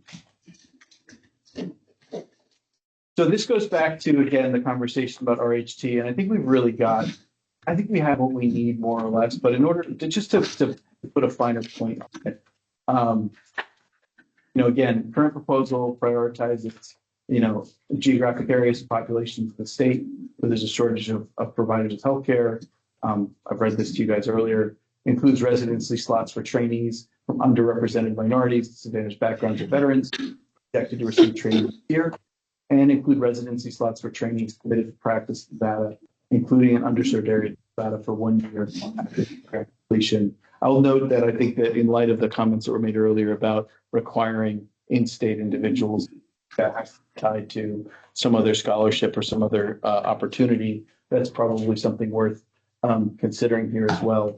But just in terms of the overall options, I think our consideration here was just specifying in the RFA that initiatives or programs that are eligible for RHT funding are not eligible for award on the RFA. And I think what it sounded like earlier, we're just in this weird gray space where we don't know what the final award amount is going to be for EMS.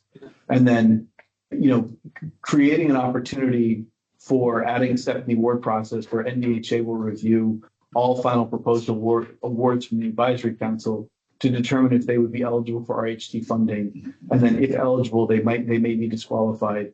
And I think that's that's something that as we went through, if the council wasn't sure at the time the application was submitted, and as you're awarding those applications, is the council comfortable with giving NDHA that kind of final review authority? And it sounds like the statute provides the director with that authority. But just wanted to raise here as a discussion item, if there's any other opportunity to consider that overlap, I think the final call would be with NDHA. but wanted to just kind of raise to you all here. And then finally, adding a requirement for applicants to confirm that the activities for which they're requesting funding would not be eligible for RHT funding. Again, that's kind of just another safety valve potentially that we could add to the application, to the RFA. Is there anybody in Vegas that has their hand up? Not presently. Okay, Dr. Fry? I don't think this is controversial. This is great. I support all three on the rate. Yeah, I was gonna say I agree with you. The only thing that concerns me are the bullets on the left. Like especially the third one. That's the current design. I know, but I'm surprised. I don't know. Dr. Netsky, wouldn't you say that like the third bullet, we can't do that? No, we can't do that. And I think we could put some language in there that could say we could, to try to attract individuals. It's really bullet 2 and bullet 3. So we could. Yeah, I was going to say the same thing.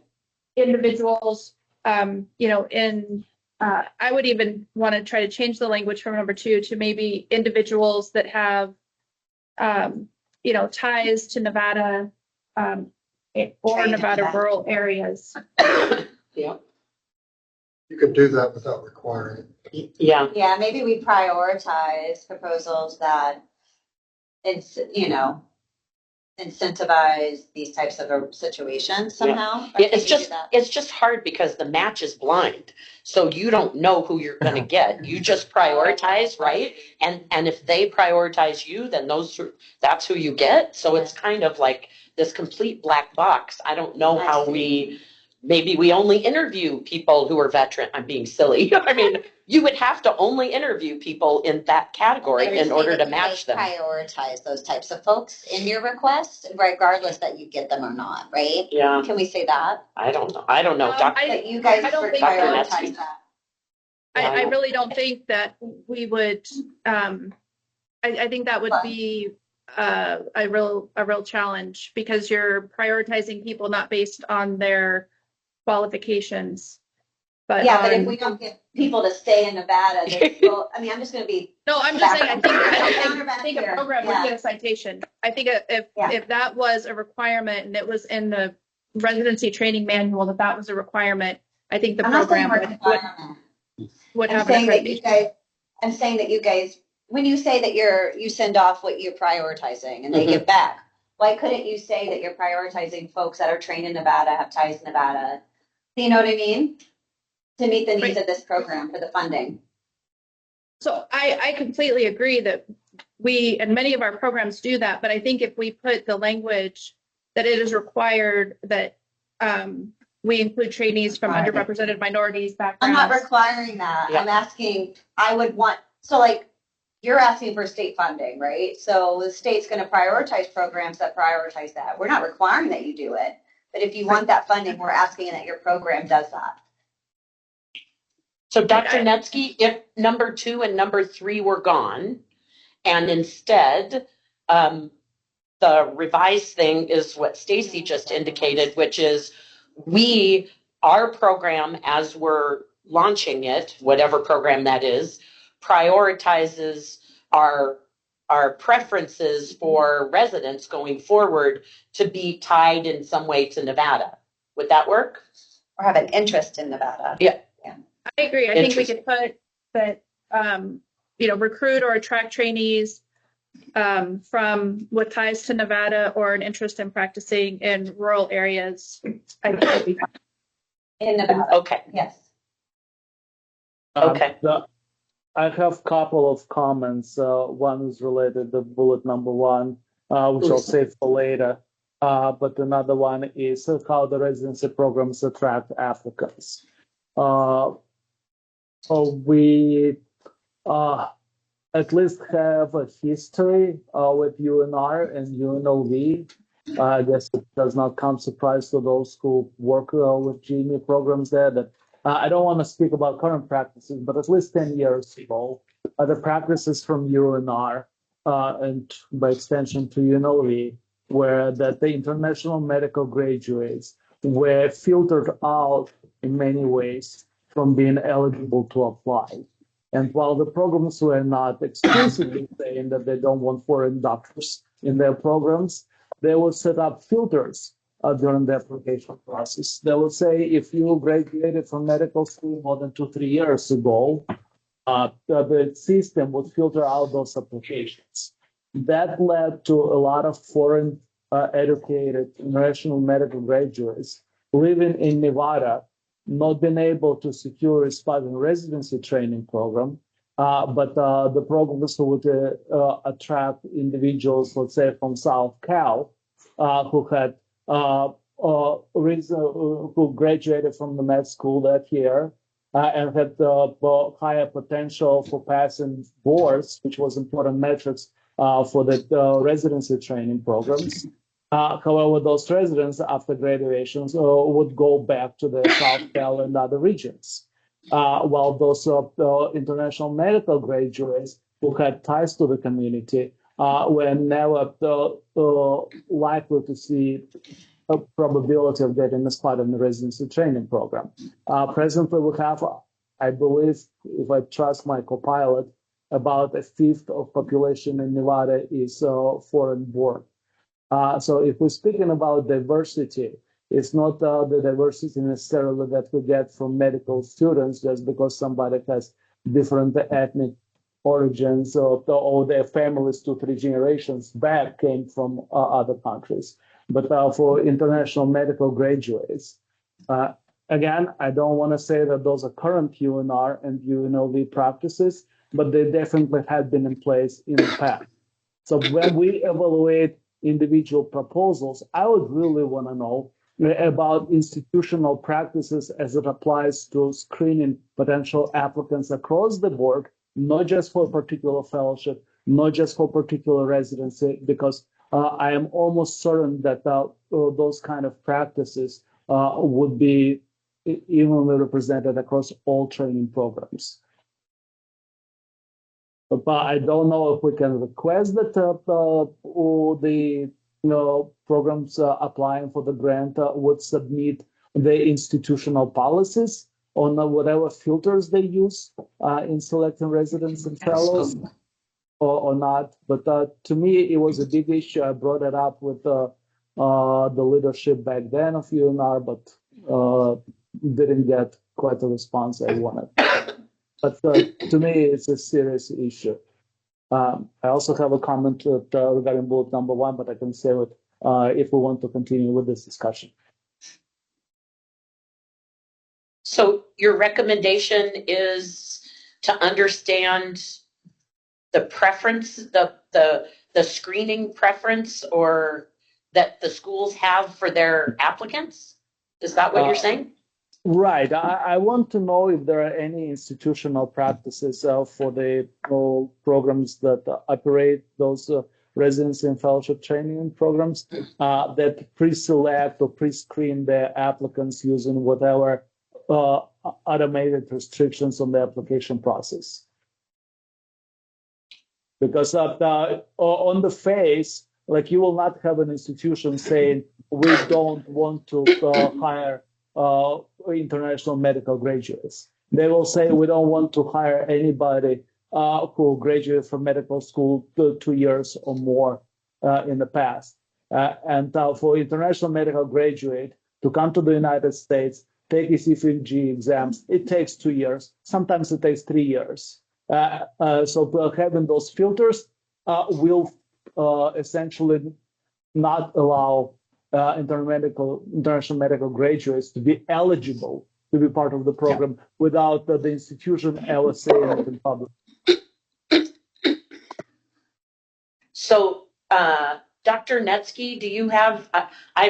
This is not my lane. I don't know anything about how the application process works. Would there be anything that would actually be in writing that would address what was just mentioned? the filters are set at the program level. So for example, if you're in a highly specialized area like ENT or plastic and reconstructive surgery, they may put a filter in place that states that your grades or your step 2 results are in the top 10%. Where if you're in internal medicine or pediatrics, they're not going to put that in place. There may be other filters that say we want to see somebody who has at least 3 publications, and then there may be a program that does not put that as a priority. And so the specifics of what it takes to be successful in a program is different based on specialty, and I just don't really think we would be able to obtain that data and use it for any kind of metrics that would guide this process.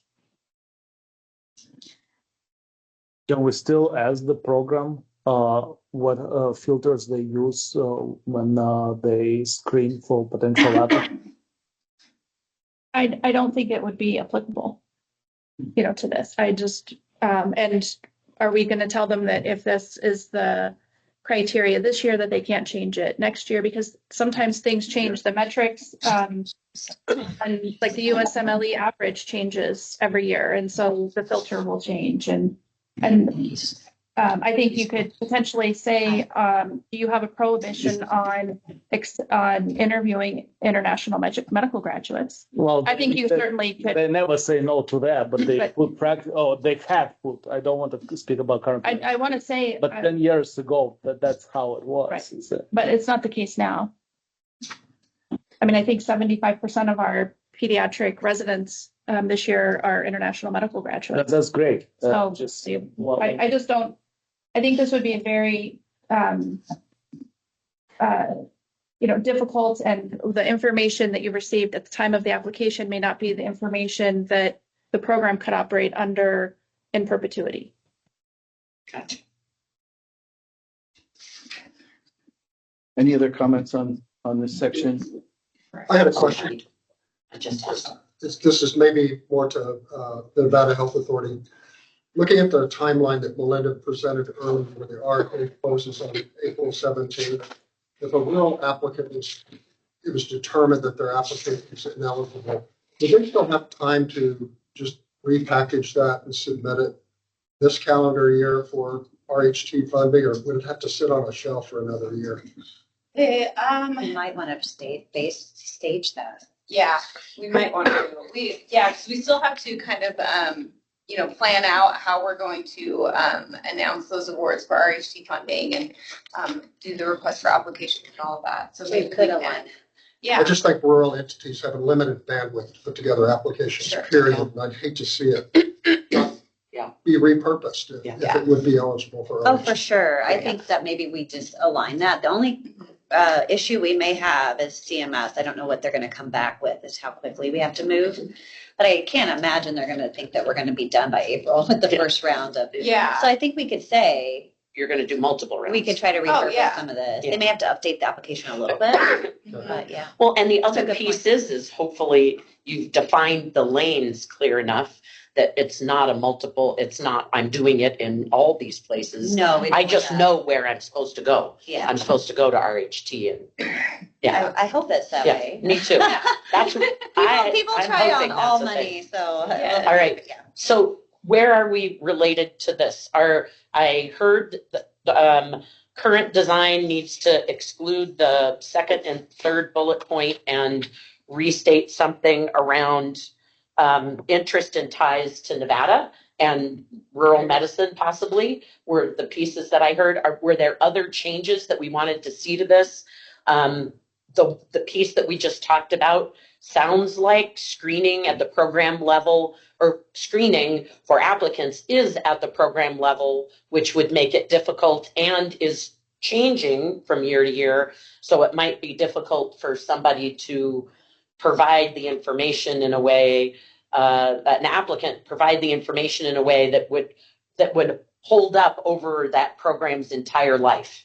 So it's like maybe that's not something we include in this process. Stacy? Yeah, I think, Chris, to that point, and I think, Andrew, maybe we need to clarify, these are not requirements. These are just like ways we're going to score, right? So we're incentivizing. So if someone comes in and says, my program does screen and does prioritize these types of candidates, they just get a higher score. They're not required, like it's just that it's a scoring mechanism. It's really trying to weed through all the different opportunities and which one should be prioritized for state funding. I think that's key. And it has to be the state's needs. Yeah. Okay. Were there any other changes, or Andrew, are we ready to move on? Leon Raven again for the record. On the bullet point number 1, I think it partially addresses my earlier question when we're talking about geographic areas or populations that experience shortage of providers. I am looking at the document on physician workforce in Nevada, and clearly the maps for primary medical care and mental health professional shortage look differently across the region. But with this, I'm glad to see the work population in the first line of the first bullet point. I'm curious to kind of emphasize that. Can we say, instead of address geographic areas and populations, say address geographic areas and or populations of the state where shortage of providers? Is that just to acknowledge, like Clark County may have plenty of physicians of one specialty, but still in dire need of mental health providers. And there could be similar experiences in other counties. That quote is statutory. So that sounds like a reasonable minor tweak. And Melinda right now is going to look and see if this is statutory language. If it is, we're going to leave it. If not, we're just going to put the or in because that seems like a reasonable thing. Is there anything else we want to modify with this? Or are we ready to move on? We're ready. Thank you. Thank you, everybody. All right. So again, everybody has preempted my comments and questions, and it sounds like we're all in agreement on the 3 bullets. So no need to belabor the discussion points any further. I think we can move to the next slide. The next and the final 2 slides here, it's really just about Medicaid. And so one of the things we talked about with Stacy was, leveraging additional federal funding in this grant period, recognizing that, Medicaid requires expenditure authority from NBHA to then, implement payment options or payment opportunities for providers to claim additional federal match on existing federal grant funds.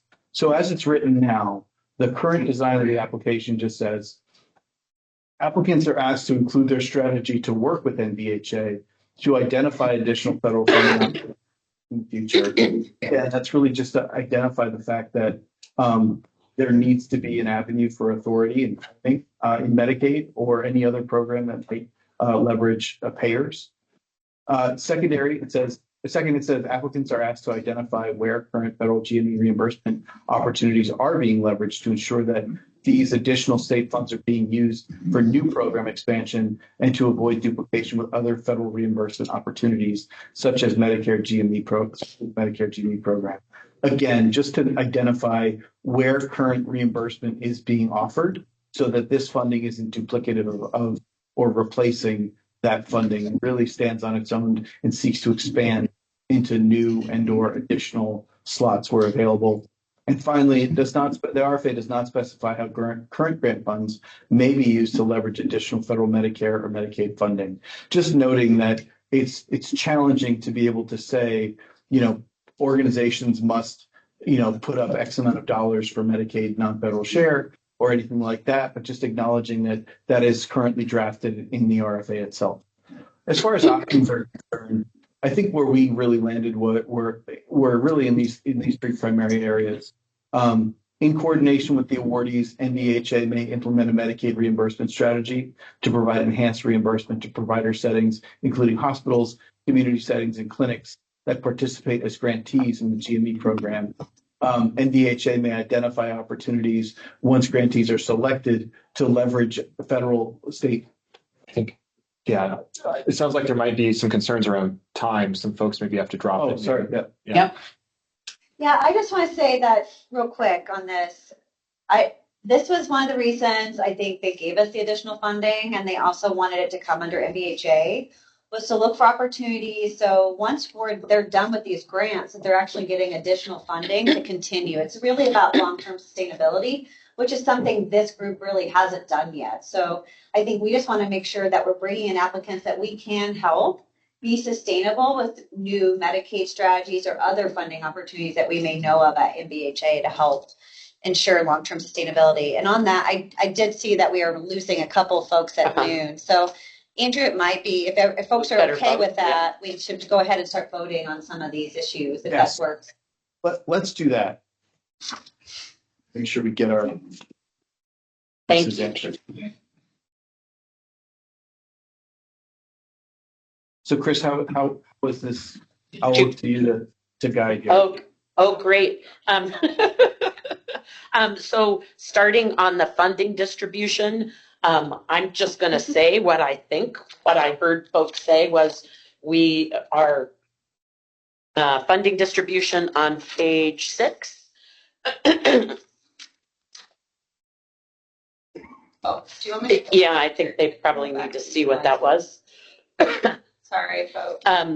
What we talked about was a not to exceed of $3 million was the high point, and we all kind of, if we have to pick a number, maybe we pick a high number, and then if NVHA has to come back and lower it later, but our recommendation can be the high number, and then it can be modified later. Is if that's what people heard also, I'd entertain a motion. If not, make an alternative motion. This is Dr. Fry. I will so move the not to exceed 3 million, just because I do believe we're going to get a lot of grant applications. Is there a second? This is Allison Netsky. I'll second that. Thank you, Allison. Any discussion?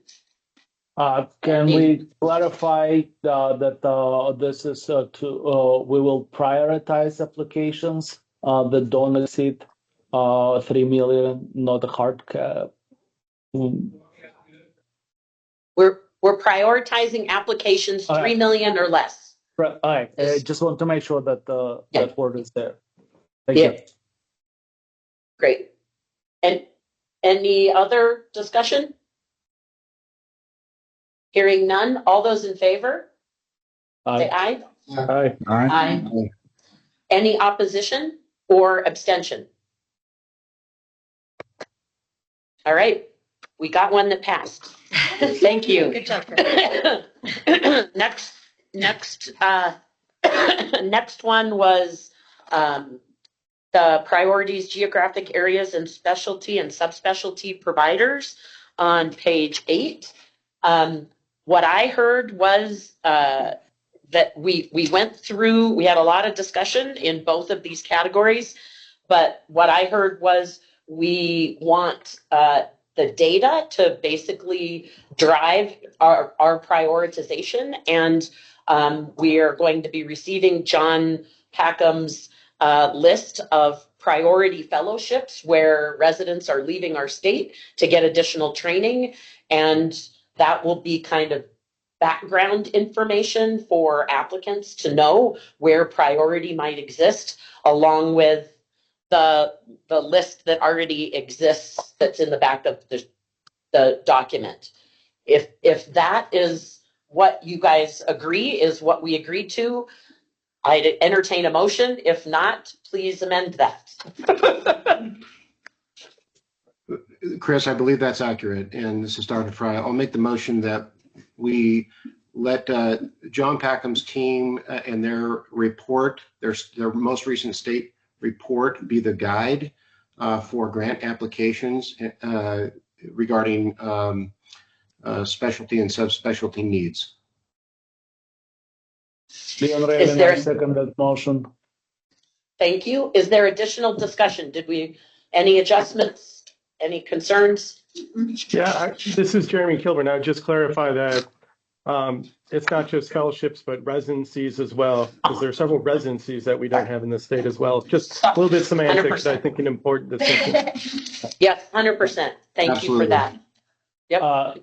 Also, Leon Raven, I have a question whether or not that report could include the total number of residency slots as compared to total number of medical school graduates in the state.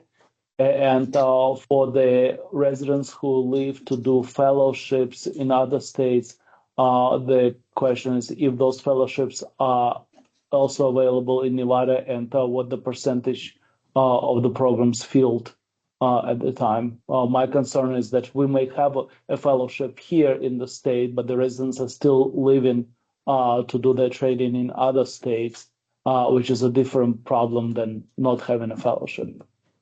It's both. John just said it's both. So the report, I think between John's report and we still need to obtain the list of current residencies by facility, like so that we can see what exists. I think that will help guide us in our prioritization.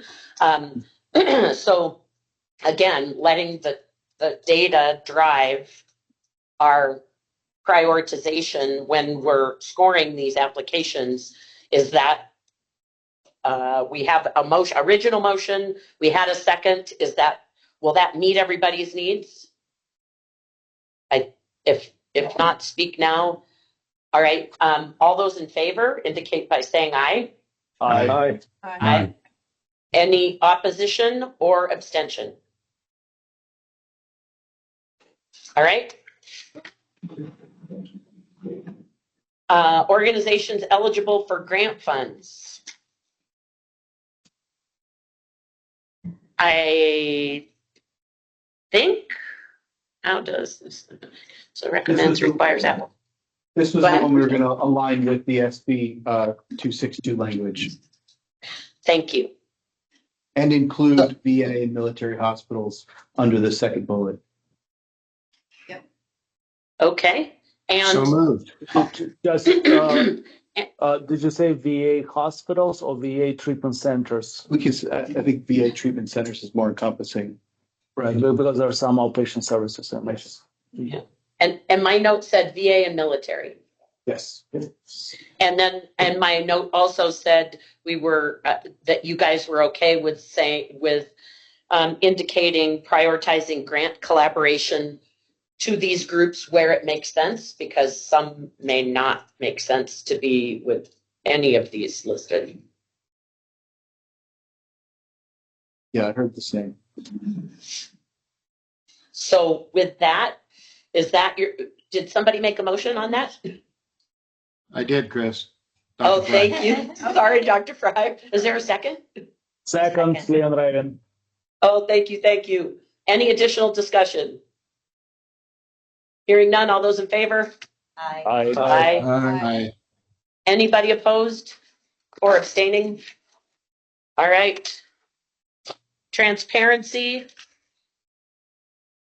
We had a robust discussion, and I believe that we accepted 1 and 3, and 3 being modified to include individual scores being posted at the end of the culmination of the process. Is there a motion to approve that or amend what I just said? Motion to approve, Leon Raven. Oh, thank you. Second? Yep, I second. Stacy seconds. Any discussion, any changes that we need to make to that? Hearing none, all those in favor? Aye. Say aye. Aye. Aye. Any opposed or abstaining? All right. So the grant funding optimization one, I thought we accepted the options that are listed here, and more specifically asked to eliminate in our current design bullets 2 and 3, and instead put in a revised bullet that talks about residents who are interested and or have ties in Nevada and rural medicine in Nevada as a preference. That's the note that I have. Is there anyone who wants to make that motion or modify that motion? Leon Raven for the record. Are we also considering and or in the first line of the first bullet point? Oh, yes, and or unless it's statutory. Yeah. Yeah, then I make a motion to approve. Thank you. Is there a second? This is Allison. I'll make the second. Thank you. Any additional discussion? Hearing none. All those in favor? Aye. Anyone opposed or abstaining?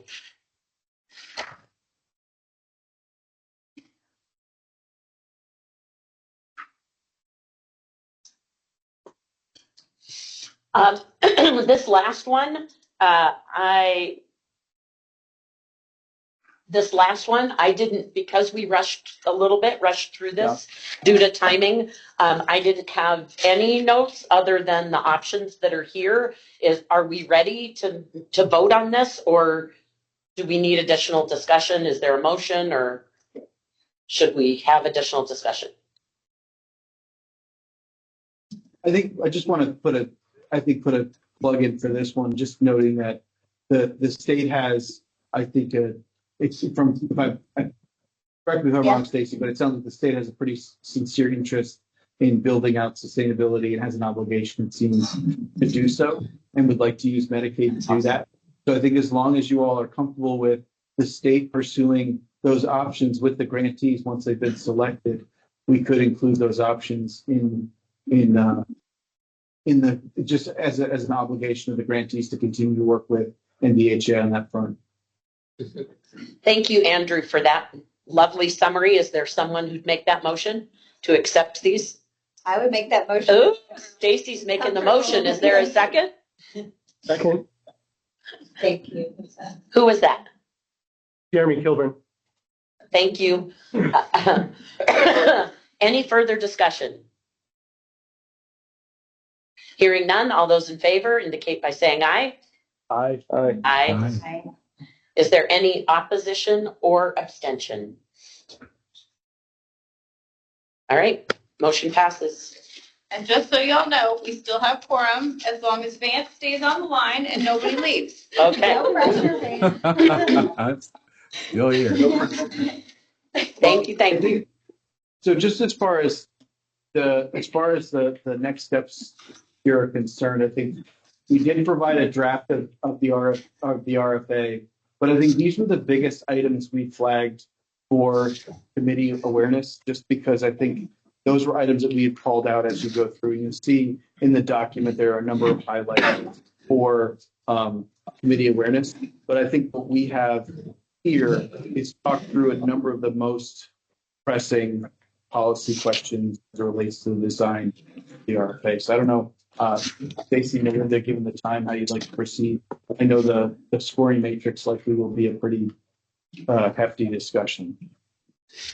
Yeah, and I'm looking at Chris because she was worried about the timeline on this. I mean, one option is we do all meet in January and have a deeper discussion on that with the commitment. If you all will, we just need to make sure we get it done in that meeting. So we have enough time to get everything ready by February. I will tell you, believe it or not, that's a very short window for us, the stateside. So It also, if we finalize everything in the January meeting and get the application, the request for application out by mid-February, that gives the council about, gosh, I think it's only 30 days to review the application.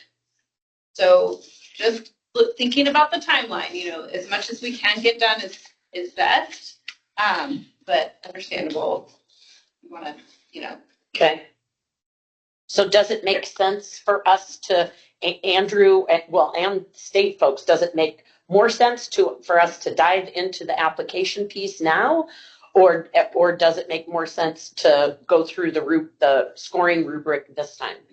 in terms of your process? I would say this. Go ahead, Melinda. So my thought is if we can have an initial discussion on the scoring rubric, it might be helpful. We do still have quorum. And then we can revisit that at the next meeting and still ensure that everybody's voices are heard. And revise if necessary with the intention that you finalize at that next meeting, both the RFA and the scoring rubric. Okay. Yeah, and I think that makes sense because as a result of the feedback received today, we have a number of edits we need to make to the RFA. Yeah. Which should be incorporated and brought to the meeting. Yeah, and it'll make the review of the RFA more meaningful. Yes. Yeah, that makes sense. Okay. So Andrew, take it away. We're going to the revised scoring matrix. Yes, we're gonna do the PowerPoint and then we'll walk through the Word document that you have as well. And we'll try to do this as quickly as possible. The slide deck is somewhat, well, it's a lot shorter, but then we'll walk through the matrix itself. Thank you. Let's jump to slide 4, please. So under the current scoring matrix, this is really the design of how it was when we received the RFA. You'll notice that a few pass failed. There was kind of a roll up of each item. You have budget narrative and plan got 15, needs assessment got 20, et cetera, on down the line. The priority areas, however, were scored in aggregate as across all priorities with just an additional 5%. So like all those priorities we've talked about, they were only worth 5 points across the whole application. And then within each element, so for example, the work plan and impact analysis, there are a host of elements that you all asked the applicants to consider. And that 35% is just rolled up entirely into one aggregated number as opposed to like determining whether those elements individually were met. So it seemed very like at a high level, at least as an outsider, it seemed subjective in a lot of ways. And so what we're trying to do here is introduce a little less subjectivity. There's still opportunities for that in the scoring, but we wanted to just kind of create some bounds around how you all might look at these and hopefully make the scoring of it a little faster. Could you turn to the next slide, please? So under the new revised scoring matrix, this is what we're putting forward for consideration. And again, this is entirely up for discussion with the council, and really, really want your input on how this is supposed to go. But under the prior scoring, you'll note, pass, fail, things like that. And we'll get into how we came up with these numbers in a second. But you'll note that now the total scoring is 125 points. The priority areas are getting individual scores based on each individual priority of a max 3 points. So totaling 21 total points across all the priority areas. So for example, if one applicant has hits one of the priorities and knocks it out of the park, they don't get 0 points, they get 3. If they miss all the other ones, then they still only get 3 points, but it allows you to evaluate how are they meeting your priorities and making sure that they're hitting all of those elements. And then so to try to get to a little bit more granularity, you'll also note that we broke out work plan and impact analysis. So then they're 2 different scoring metrics. But I want to explain a little bit more as to how we got to these final numbers. And that is on the next slide. And I apologize for going really fast. We will pause for questions. So as an overall methodology, we really wanted to take those things that are like pass, fail, you must submit your name. It's like getting points on your SATs for writing your name, right? You get a 1 or a 0.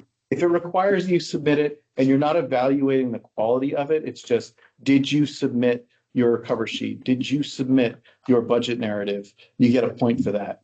The evaluation of the budget narrative or the evaluation of the quality of what they submitted would be subject to these subjective elements over here on your right-hand side. And so what you see is an opportunity for you all to score each item as a 0, meaning they did not meet the requirements. They did not submit anything related to those requirements. A 1, which means they met the minimum standard, but it's otherwise unremarkable. Number 2, which means the applicant met the minimum standards, but really remains average overall. and then a number 3, which is exceeds expectations or provides a unique or innovative solutions or demonstrates a strong understanding of the project. It just gives you some bounds to say, okay, within these proposals, this is what we think they did, and this is how we think they scored. Is, I think, just pausing for questions really quickly, is the council comfortable with this identification of scoring opportunities for the applicants? Are these the right score totals? Do you want the numbers to be larger? Again, it's all relative to the overall score. So just keeping that in mind, but is this something that I don't know if we have thoughts or comments about this overall strategy. So, Leon Raven for the record. My question is if a particular score would be an automatic exclusion. So let's say if an application does not contain any documentation related to specific category or whatever they submit is just simply not realistic, would the entire application be discarded? So for example, let's say everything looks great, but the sustainability plan is crap. Would it automatically mean that we would not even consider this everything else? So like if you hit a 0 on anything or whatever score you choose to apply as a bare minimum passing score, or would that automatically exclude an application from consideration? Well, so that really, that's actually, I think, up to you all to decide. Actually, if there's another slide, the next slide is an optional minimum. If you want to adopt that, you can. We're not, I think, as we thought through this, that question did come up where it's like you have one high point value category that just was better than everybody else's. And so they get the minimum points in a bunch of areas, but they get 35 points for that work plan and impact analysis. How does that look to the other grantees? What does that mean for you all? And so I guess first question would be, how was that handled in the past? Would you guys make those ineligible for scope for award in prior instances? I'll have to defer institutional knowledge there. I was going to say I might be I don't know if Mason's still on, but I don't think we were that scientific. I think we scored each of the categories, and probably when we saw something that looked like sustainability didn't look like it was possible or wasn't really addressed, it probably impacted all the other scores because we were doing it subjectively. Yeah. Would be my guess. Yeah, Chris, this is John Vince. was there. That's what I recall as well. Yeah. Yeah. I think that's good. HRSA has a process for if you exceed the page limit or do certain things, it's non-responsive and they toss it. We need that. But I think it's good. If you get a 50 out of 100, you need to know that or you failed because you might have thought you did well in other areas. So. Yeah. So what were you just saying, John? Are you saying that the whole thing should be scored and you should get the feedback of the whole score? Yeah. Don't just throw it out? Yeah. Okay. Yeah. And so I think that's kind of what we were thinking as well. And so on the next slide, it's more about those. So this is completely optional. This is something we really want feedback on. So in terms of those priorities, in terms of those areas, you'll note, like, as we go through the actual matrix itself, you'll see these scores start to make a little bit more sense. Like for sustainability plan, for example, there's a couple pass-fail elements and there's like 1 or 2 3-point elements. And so that's where that number 6 comes from. But you do have an option to say, like, hey, if you don't meet the minimum standard or the minimum, like if you don't at least meet our minimum expectation for the application, then the council kind of has the ability to say these are out, right? You could potentially limit the number of applicants you review or you consider for award based on having a minimum of points. You still have to score all of them, but that's one way of applying it. Again, I don't want it to feel arbitrary. I certainly want you all to have a high amount of confidence in that minimum, or that your applicants could meet that minimum point total of 77% out of 125. But I think that for the council's purposes, if that's a concern about the quality of the overall application, this would be one way of addressing it. Go ahead. This is Allison. So I have a question about the first three items. So for example, if the budget narrative is completely flawed, if they turned it in, they're still getting points. And I really wonder if that's necessary, or if it was completely flawed and unreasonable, I would have a hard time giving them any points for it. And so I don't really understand the rationale for. I understand the minimum on the cover sheet, but for the other items, I don't really understand the minimum. Couldn't we just say that then you give them a 0? That's your choice. But I mean, I will say sometimes we've at the state level, we've reviewed, and I'm sure you have too, reviewed a lot of applications, and it's just pieces of it we're missing. I still think if we should be able to give some points. If it's completely flawed, I think all of us would put a 0 down. So I think I like the idea of there being 2 here, but I don't think it should be 0 either. Leon Rayon for the record. On the budget thing, I would really like to see expanded budget category because I have seen previously proposals where a huge amount of money was allocated for the program director to travel to all national and international conferences with all expenses paid.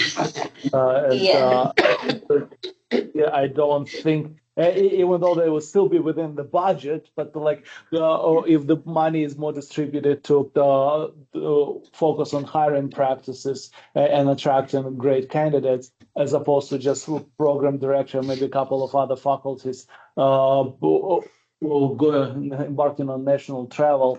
That should be somehow acknowledged. And within 2 points, I imagine it's going to be pretty difficult to reflect. Would you like the subjective, because there is language in that. So if we could flip quickly, I don't know, Melinda, can we flip to the Word document? Yeah. Hang on one second. Yeah, you're talking about in the application, you list out what are non-allowable. Yeah. Exactly. And I think that's the other component of this is those ineligible categories of expenses. And there really isn't an opportunity, looking at other grant award applications, there really hasn't been much opportunity to score, did you include, if you can go to the bottom of page 3. If you for example, so here, the criteria is the budget narrative is detailed, reasonable, and adequate, cost efficient, and aligned with the proposed work plan. And I think that would be your opportunity to say, you didn't do that. You know what I mean? And so would you prefer that element to be subjective or? Well, I want to know how much of a range it is. I mean, I imagine the program director would need to travel to the conference, or the program would need to hire a program coordinator. Sure. But the program coordinator may come on a salary of $40,000 a year or $400,000 a year, and obviously you need a program coordinator. The question is it reasonable amount of money asked for whatever the budget line is, and would the scoring system allow us to differentiate that? So it's not really an exclusionary item. It's just if it's reasonable or not. Yeah, I think it does. The language as it exists right now currently does that. But again, I think the 15-point element in the prior budget narrative and plan probably put a little bit more weight on the budget narrative itself. And if that's a preference to the council to include more points and maybe a few additional elements, we can absolutely do that. I think one option then would be, if you're amenable to it. So right now there's 2 elements. The budget plan is complete and the table allocated and located in attachment C. Budget plan is specific and includes as much line item detail as is reasonably possible. If you want to make those subjective to the point where you're doing a 0 through 3 for each element, you could even add, the application does not include any ineligible funding. And you could make that a 1 or a 0. You can make that a 0 to 3. It's really, it's kind of a black or white question in my mind in that sense. Stacy,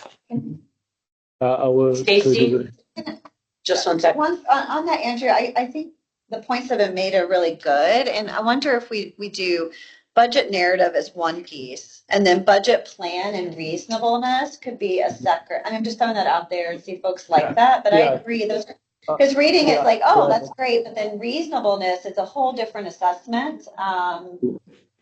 Yeah. We can absolutely add that in. And 2 points overall for budget seems It's small.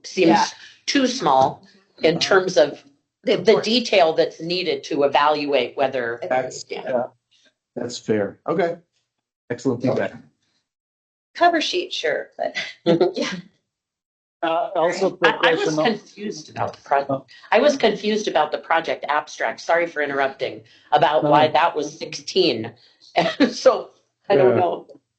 Just I think about so the request that it includes measurable goals and succinct summary of objectives, plans, and benefits. The partners outline like there seemed to be more.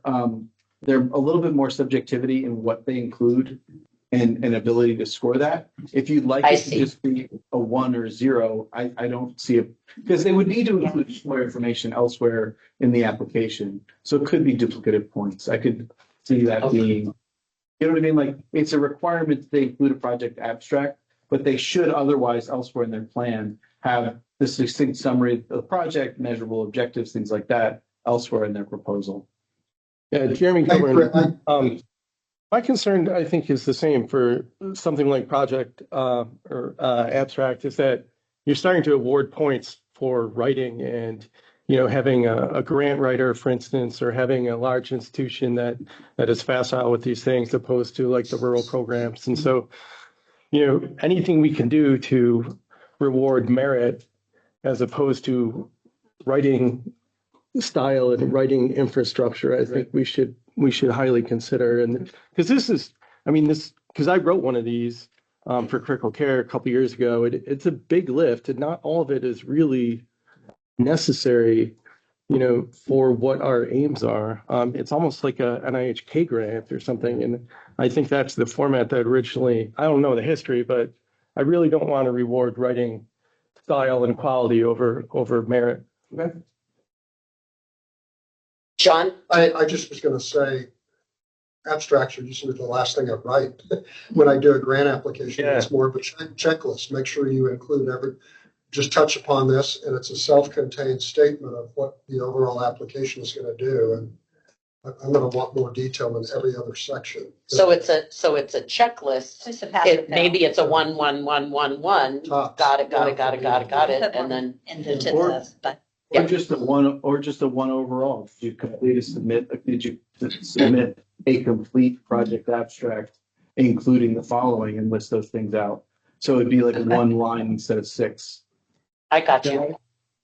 Can I make a suggestion? Is it possible to have a project abstract templated? There is. Okay. Except that, so at the end of the application. Oh, got it. Sorry, I didn't see. Okay. It's last page. Okay. Oh. Well, but maybe even more to the degree when it's like a checklist, so it's easier for us to see if all important elements were met or not. Not like freestyle text boxes. Mm-hmm. Okay.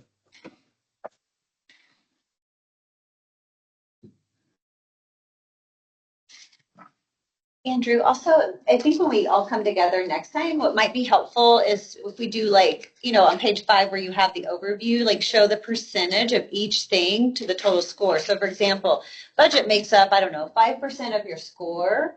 I think sometimes helping us see how much of each category, what we're prioritizing the most, because it's hard when you just look at these points. Thank you. And I'm going to suggest, the hour's late, don't kill me for this. It would be nice if the total score added up to 100. Yeah. So as you're going through that, 5% is for this category, 10% is that, and so forth. And then it's just easier, less mistakes. It's like grading exams.